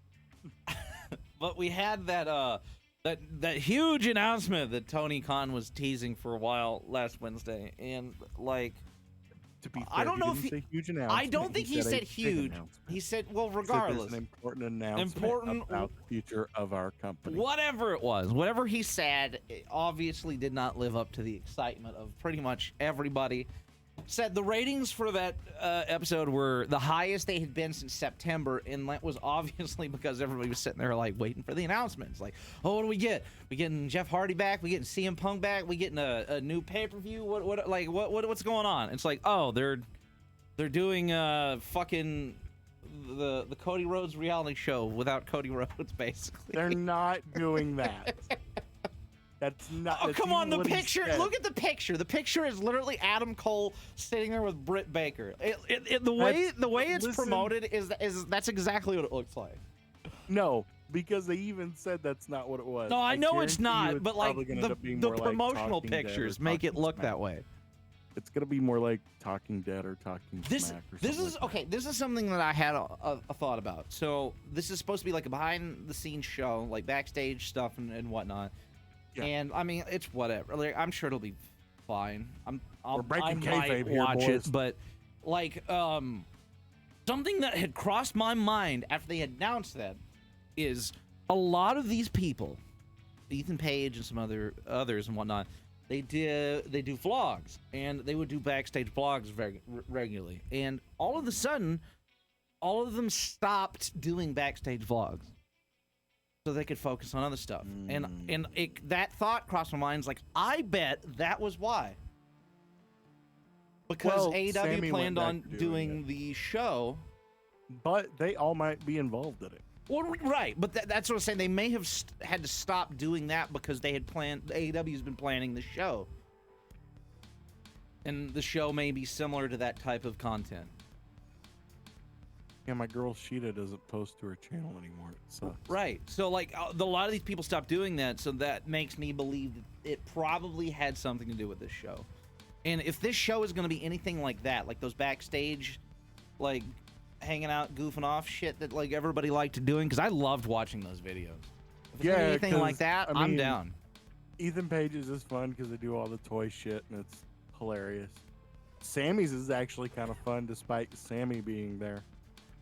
I can't hate Sammy. I don't hate Sammy.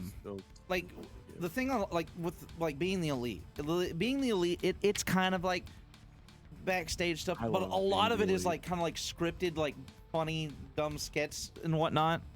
Yeah, which is great. Yeah, it's kind of, but it's a different vibe. Being the elite. It is a completely different vibe, and I Mm-hmm. give you that. It's a completely different headspace because they used a lot of being the elite back in the day with Ring of Honor. Yeah.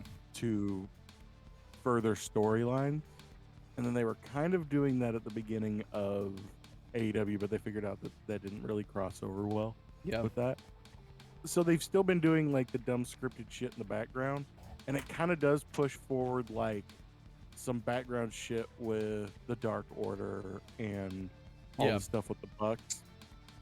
But those are stories that people are just gonna watch anyways, and those are storylines that are just gonna progress on TV and backstage. You're just getting extra stuff to it. Right. I swear to God, the only reason right now really to watch Being the Elite is to watch Ryan Nemeth do his part every week. Yeah. And get told he walks like a fucking asshole every time. Yeah, Ryan, you didn't get the part. They said that you at one point, and I quote, started walking like a fucking asshole, and one of the guys there was crippled and thought you were making fun of him, so yeah, needless to say, you didn't get the part. Like, that's what his agent left him as a voicemail. I love that. But no, like, the backstage stuff is fun. Like, yes, the bunnies was fun because she would get people to do the Oreos thing. Yep. And then the best thing was about all of them was wild Eddie Kingston showing up in people's stuff, and immediately they would have to start beeping every other word. Oh no, Eddie's he here. would purposely start cursing more than any human being actually thinks would sound good. Or the time that she tried to do the Oreo taste, and he goes, "Fucking hate Oreos." And she goes, or he's like, he's eating Oreos. He goes, "I love these things." She goes, "I thought you hated Oreos." He goes, "I don't hate Oreos. I don't like you." And just grabs the rest of the Oreos, crunches them, and walks off. Oh He's God! such an asshole. Eddie Kingston's the best. Yes. But well, as far as WWE stuff goes, I mean, there's a lot of small stuff, nothing crazy. The AEW had a little bit more going on this week. There's a lot of WrestleMania news and talk and whatnot, and I'm gonna probably just hold off on that for another week or two, since we've still got a bit till then. So yeah, we've got some we don't even have another pay-per-view right now, do we? No. Okay, yeah, yeah. So we still got a little bit to kind of see where some things go, because some things are like all over the place still. Well, I'm not sure what we're doing. Like as we were talking about earlier, this whole feud with Shawn Michaels and Grayson Waller is apparently supposed to. Everybody's expecting a match, but from what I'm reading here, right now it's seemingly being set up as Grayson Waller and like a Shawn Michaels like return and whatnot. But it looks like the idea currently is to have Shawn Michaels force Grayson Waller to face off against Dragon Lee, who is signed like forever ago and hasn't done anything yet. So that would be interesting. Okay, I mean, I like that. That would be neat. Instead of me coming back and having another match, I'm gonna make you fight somebody, and then later on he might come back. And it would give Dragon Lee a good debut against a great opponent. Yeah, Yeah, no, it would be good. I like that. Dragon Lee would be a good idea. I mean, it doesn't have to be Sean. If Sean came back and got one last one in, Right. I think it would be fine. It'll be all right. But like Dragon Lee, I don't know, man. That would be a good thing to see. And I think the big thing here, the big thing of the week for the WWE, and we could talk about this shit for probably hours, but is basically everything regarding Vince McMahon. There's just been stuff all over the place. So like Vince McMahon, I don't remember whenever he got back to the board, whenever that was. I don't even know at this point. Everything just bleeds together. He's apparently not had anything to do with anything, but there were talks about like, especially leading up to an Elimination Chamber, that even though like Vince is still not in the creative, he obviously still talks to Triple H and he has ideas and suggestions. Obviously, Triple H still has the final say, but it's also Vince McMahon, you know, like. So there's a lot of stuff coming out about him having some kind of role in creative again. It's still, nobody has been able to confirm that as the case. Everybody seems to still believe that he's not a part of it. But when you have shit like Omos versus Lesnar happening at WrestleMania, which also was not planned. This is like, most of the WrestleMania plans have been like made for a while now. This Omos and Lesnar match allegedly is something they've just recently done. Like, it's recently changed. And that right there sounds very Vince McMahon to me. I don't know about you, but it's a little scary. Nobody wants to see Omos and Lesnar. It's like, why, this whole thing, like the Brock Lesnar and Lashley ending at Elimination Chamber was so stupid, and now we've just dropped it. It's completely gone. Now we got Omos and Lesnar, and then Wyatt and Lashley. For like, why? Like, no, who wants to see either of those matches? No, dude. I don't know. It doesn't make any sense. I don't know. The literal fucking moron. It just sounds like a Vince McMahon thing so hard. Yeah, no, it sounds like all the people, you know who wants to see that? The fucking Fed boys. The ones that are all into WWE and that's all they give a shit about. The ones that hate on every other wrestler. Oh, you're in the indies. You're not in the big time, boy. Fuck you. But also, second thing, it's so, you would have to have a severe head injury to look at that and go, yeah, I want that is not the guy that can get super lazy about shit and not give a fuck if he doesn't like who he's wrestling against the least fun thing to be in WWE right now. That's saying a lot sometimes. That match is not a draw of any kind. I don't get it. It doesn't make any sense. Bathroom. We're just planning a bathroom match is what we're doing. That's just bizarre. Look, you know, Lesnar and Omos. So I'm gonna go take a shit. Things can still change. Like, we've still got a long time here, well over a month before WrestleMania. So like, things could still change. But like, I don't know. It's like they need to use Omos for some reason at WrestleMania, as if he's some kind of big thing. It's like, okay, well, we got to put him up against another big guy. And what? Brock Lesnar is gonna help Omos get over? Ain't nobody getting Omos over. I don't get why he's being used still. I don't get the point of Omos. I don't get it. He's not fun. He's not interesting. He's not a good wrestler. No. And he's supposedly athletic. He was an athlete of some sort. Yeah. Whatever kind that was. I don't know. But he doesn't seem to be very good at what he's doing. Right. Maybe he just needs some more time. Maybe he does. Maybe he'll get better. But send him the fuck elsewhere. I'm done. I don't want to watch anything with him. I was all aboard of this idea that we were bringing the Hurt Business back and that Omos is going to be a part of that. I loved that idea. What the fuck happened to that? Like, I don't understand. I feel like we had like slight hintings towards that, and then like that just shit the bed. I don't get it. Yeah, I don't know. Either. And like, and as I said, on the other side, we've now got Wyatt versus Lashley at Mania. But why? I don't want to see that. I mean, I'd rather watch that than Omos and Lesnar. But who cares? I mean, that one will be better, but I don't care about it. It has there's no purpose to it. It's just, it don't make no sense. No, it's annoying. Everything about it's annoying. None of this makes any sense. This is the first time in a while that I've been truly confused with WWE's booking. I just don't get it. There can't be Yeah, this anybody one- that cares about this. Not me. That's for Yeah, damn it sure. sure ain't me. Oh, Listen to God. that shit. That's all I gotta say about it. I ain't. Another weird thing that's happened that's alluded to like Vince creative and whatnot, but it's not had any confirmation, was this. We're supposed to be having this big build up with Trish Stratus also returning with Lita. Then we're gonna have Trish Stratus, Becky Lynch, Lita, and then versus Damage Control at Mania. But like Trish Stratus has now 2 weeks in a row not showed up. She was apparently at the show last Monday, but due to creative issues, she just went home, and they didn't do anything with her. Yeah, Which it is was weird because they were in The Canada, explanation they had was weird. and then now I don't know where they're going to be Monday. I imagine they're probably not still going to be in Canada. So if Trish Stratus is going to show up next Monday, then like she's got to go get on a plane, go all this way, and it's like that doesn't make any sense. They did say they talked about Trish Stratus really wanted to come back as a heel, doing some kind of heel storyline, which would be cool, but that doesn't work with what's going on right now. We got Damage Control and Becky Lynch and Lita.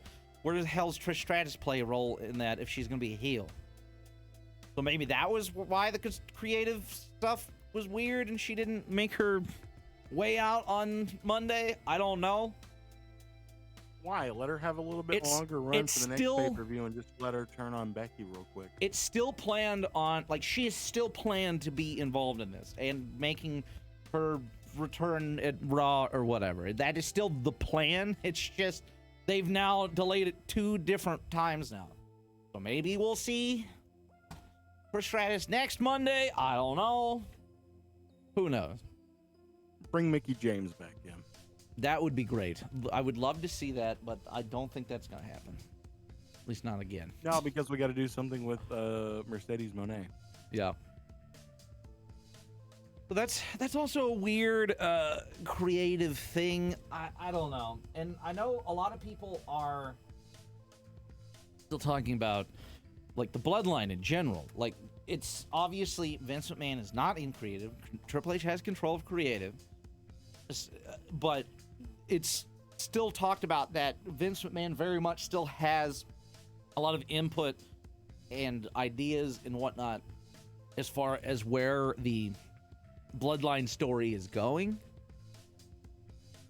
You know, a lot of people are saying, oh, well, that's why Sammy didn't win, is because Vince would never put the title on Sammy. But like, I hate these like excuses for why Sammy couldn't have won.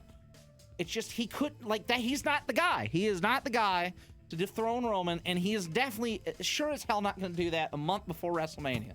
It makes no goddamn sense at all to do that. I don't understand why people keep thinking otherwise. Yeah, it doesn't make any sense to me because even if you're looking at it, I mean, I get that Sammy was over. Now's the time, striking when the iron's hot, blah, blah, blah, blah, Yeah. blah, blah, blah, blah, blah. Whatever. It's just not, he's not it. Not for this. No, he's not the And guy. even in a like shoot interview, Sammy was like, "Oh no, this is not me." Exactly. He Not talked right about now. in that Oh, in that okay. one interview how it's like he absolutely could see himself as a world champion. I'm sure a lot of people could, but he doesn't see himself as the guy to literally be the face of the company and have this big run and thing. Yes. And just like and like he could, that which translates effectively over to he is not the guy to dethrone Roman Reigns. Not it. No, because the guy to dethrone Roman Reigns does have to be the face of the company. The guy that dethrones Roman Reigns he's got to have adrenaline in his soul. Every thought out of control. What if God. what if Cody doesn't win? I don't know. I don't even know how I could fathom that happening. At this point, I would probably stop watching. If it happened, I don't know how much interested I would be in watching either. I think that would be the definitive, all right, it's obviously clear that that old son of a bitch is back in control of creative in some form or fashion. Knowing what's going to be happening when we watch that, if that 3 count comes down and Cody gets pinned, I'm going to immediately turn off the stream Oh my god. of the stuff and There's just gonna look be at you and go. There's gonna be riots. I'm just gonna be like, "Are we down here? I think we're done. I don't want to." There's gonna be fucking riots. It's so bad. But There's gonna be fan video of the afterwards of people just throwing shit like full cups of beer into the ring. well, so far now, obviously night 2 of WrestleMania, the main event is gonna be the world undisputed title match. Like that's obviously going to be night 2.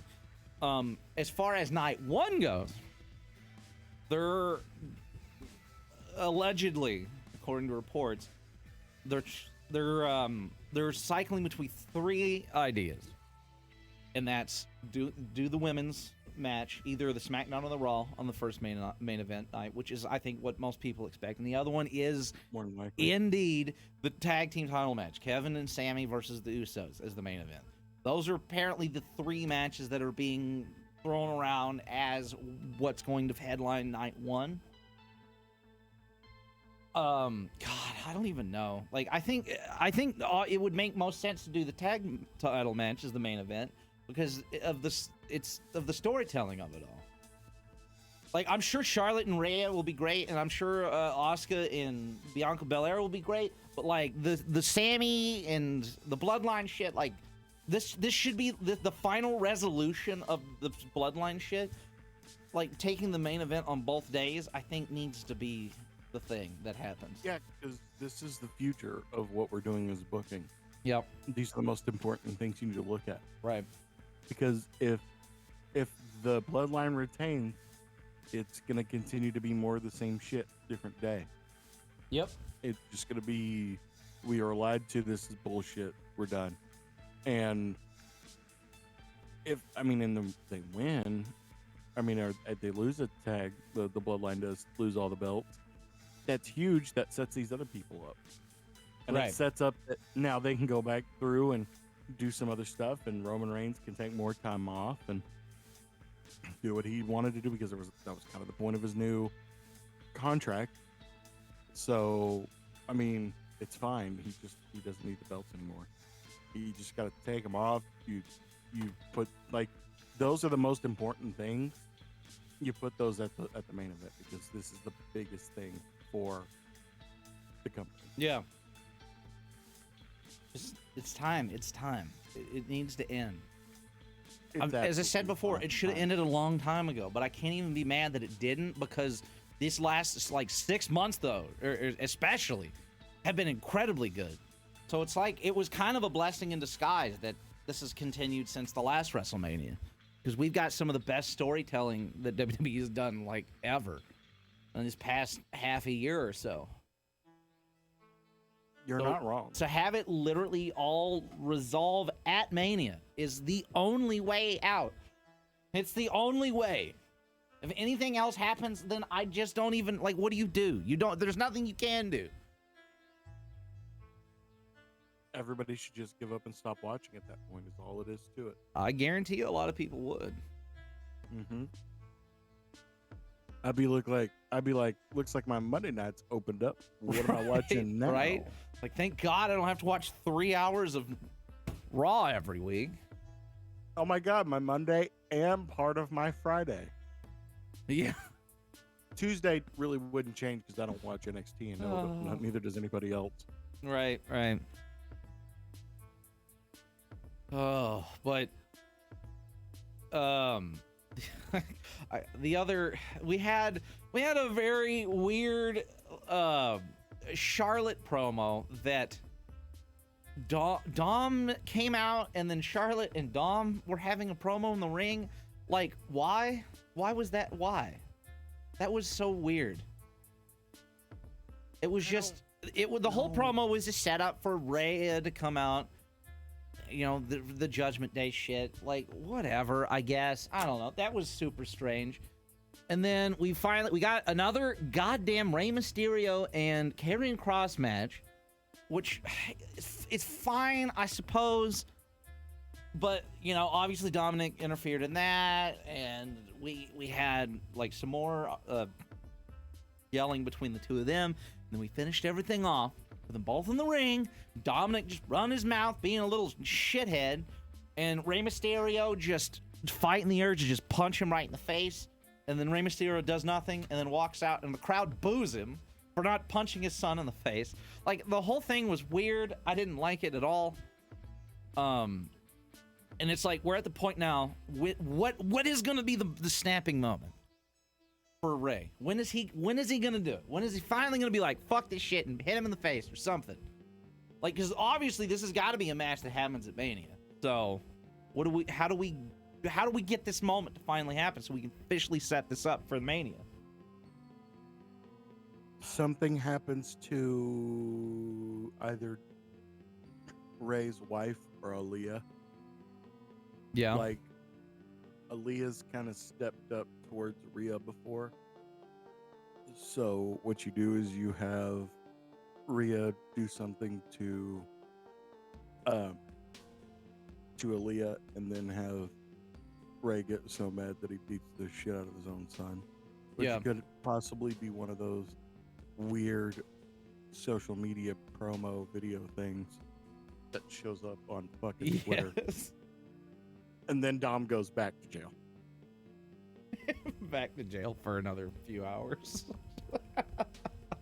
In prison, Oh. people didn't stop talking. They got shut up. Like, I'm still invested in this. I want to see this match at WrestleMania. I'm excited to see it. We all do. But I just, that SmackDown was weird. The whole show was a little off, I feel. A little bit.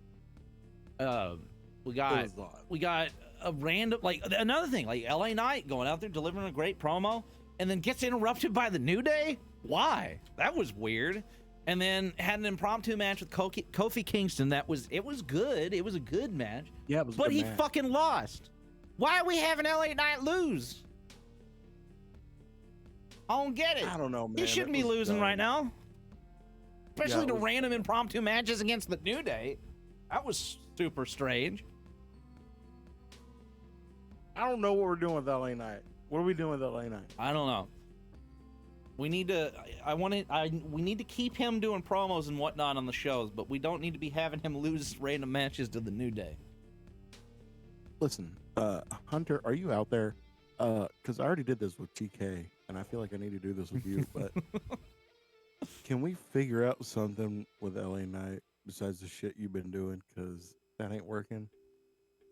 All right, good talk. Have a good day, Hunter. And it looks like SmackDown had 2 dark matches.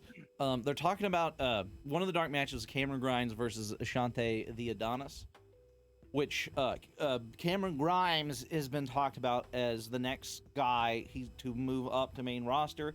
Right now, they're just they're waiting on creative to figure out what to do with him. Yes, but he's supposed to be the next guy coming up. And the other match we got was Jimmy Uso and Solo Sikoa versus Carl Anderson and Luke Gallows. It's so weird to me because it's like some of these dark matches I would almost rather have seen than some of the matches that were actually on the show. I want to see Jimmy and Solo versus the...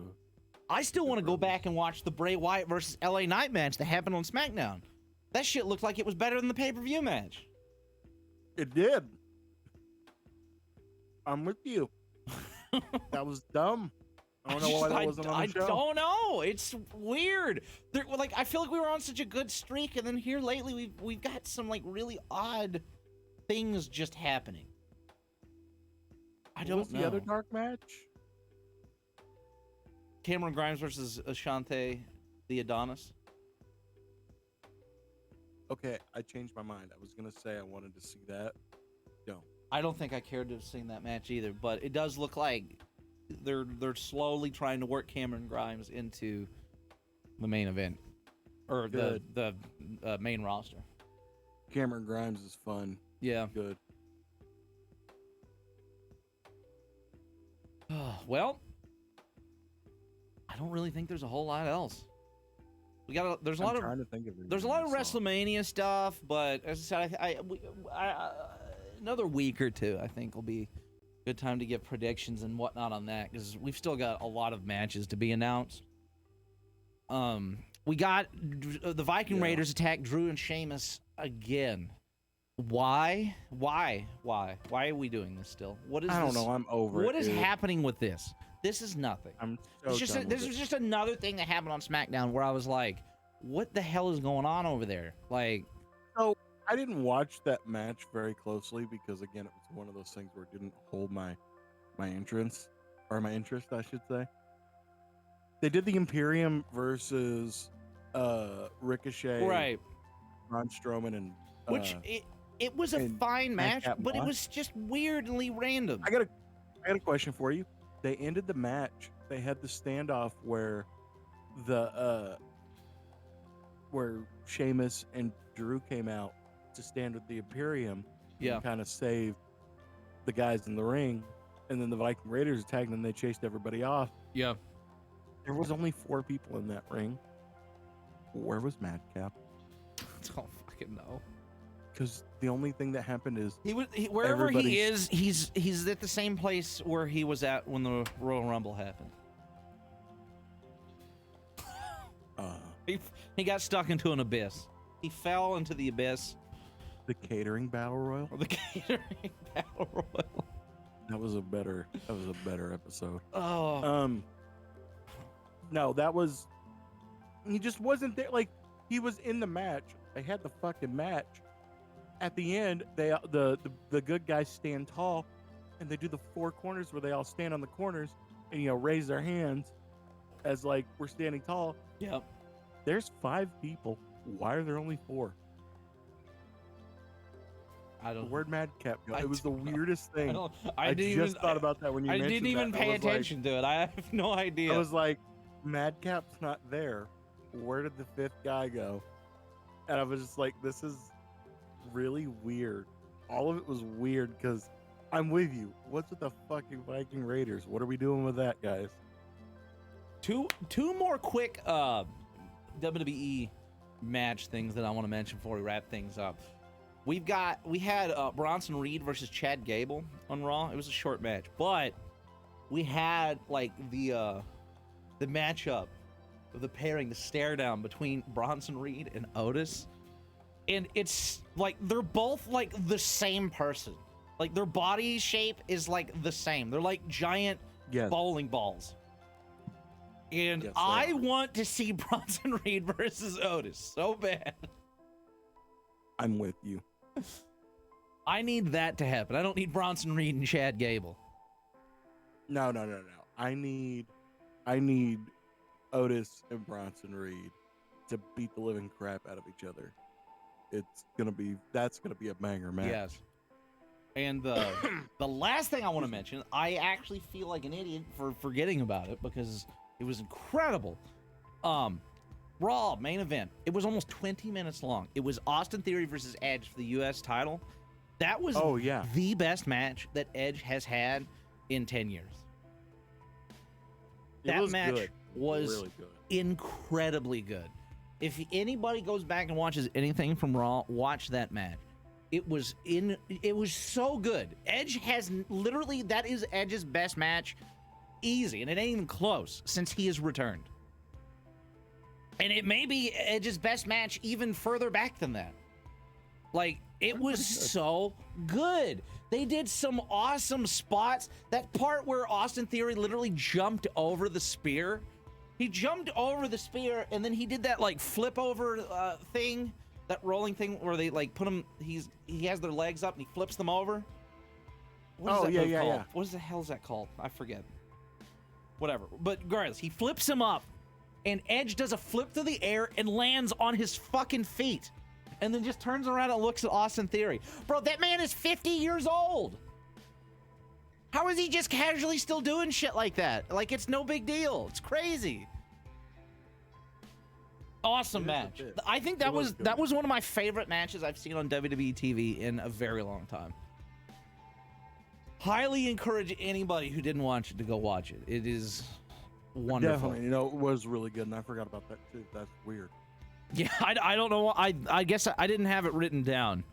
Is why I forgot about it. But I was looking through the Raw match card. I was like, oh shit. Yeah, I think that about does it for today. But we'll be watching AEW Revolution next Sunday.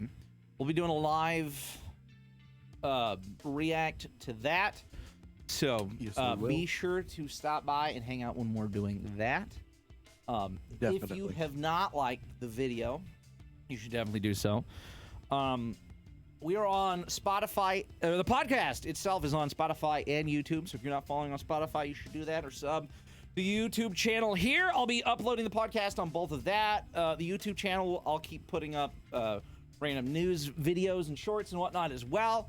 So be sure to sub if you want to keep up to date on stuff, especially stuff regarding the new WWE 2K23 and the AEW Fight Forever games. Yeah, Anyways, comment on stuff. Tell us what you think. yes, tell us things. Post in the thing about stuff so that we can answer the stuff that you post in the thing, right?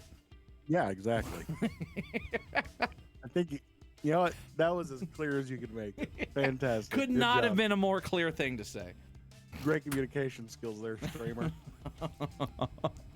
But anyways, thanks for hanging. Thanks for watching. Peace out, everyone. Take it easy. Have a good one. And we'll see you guys next week. Peace.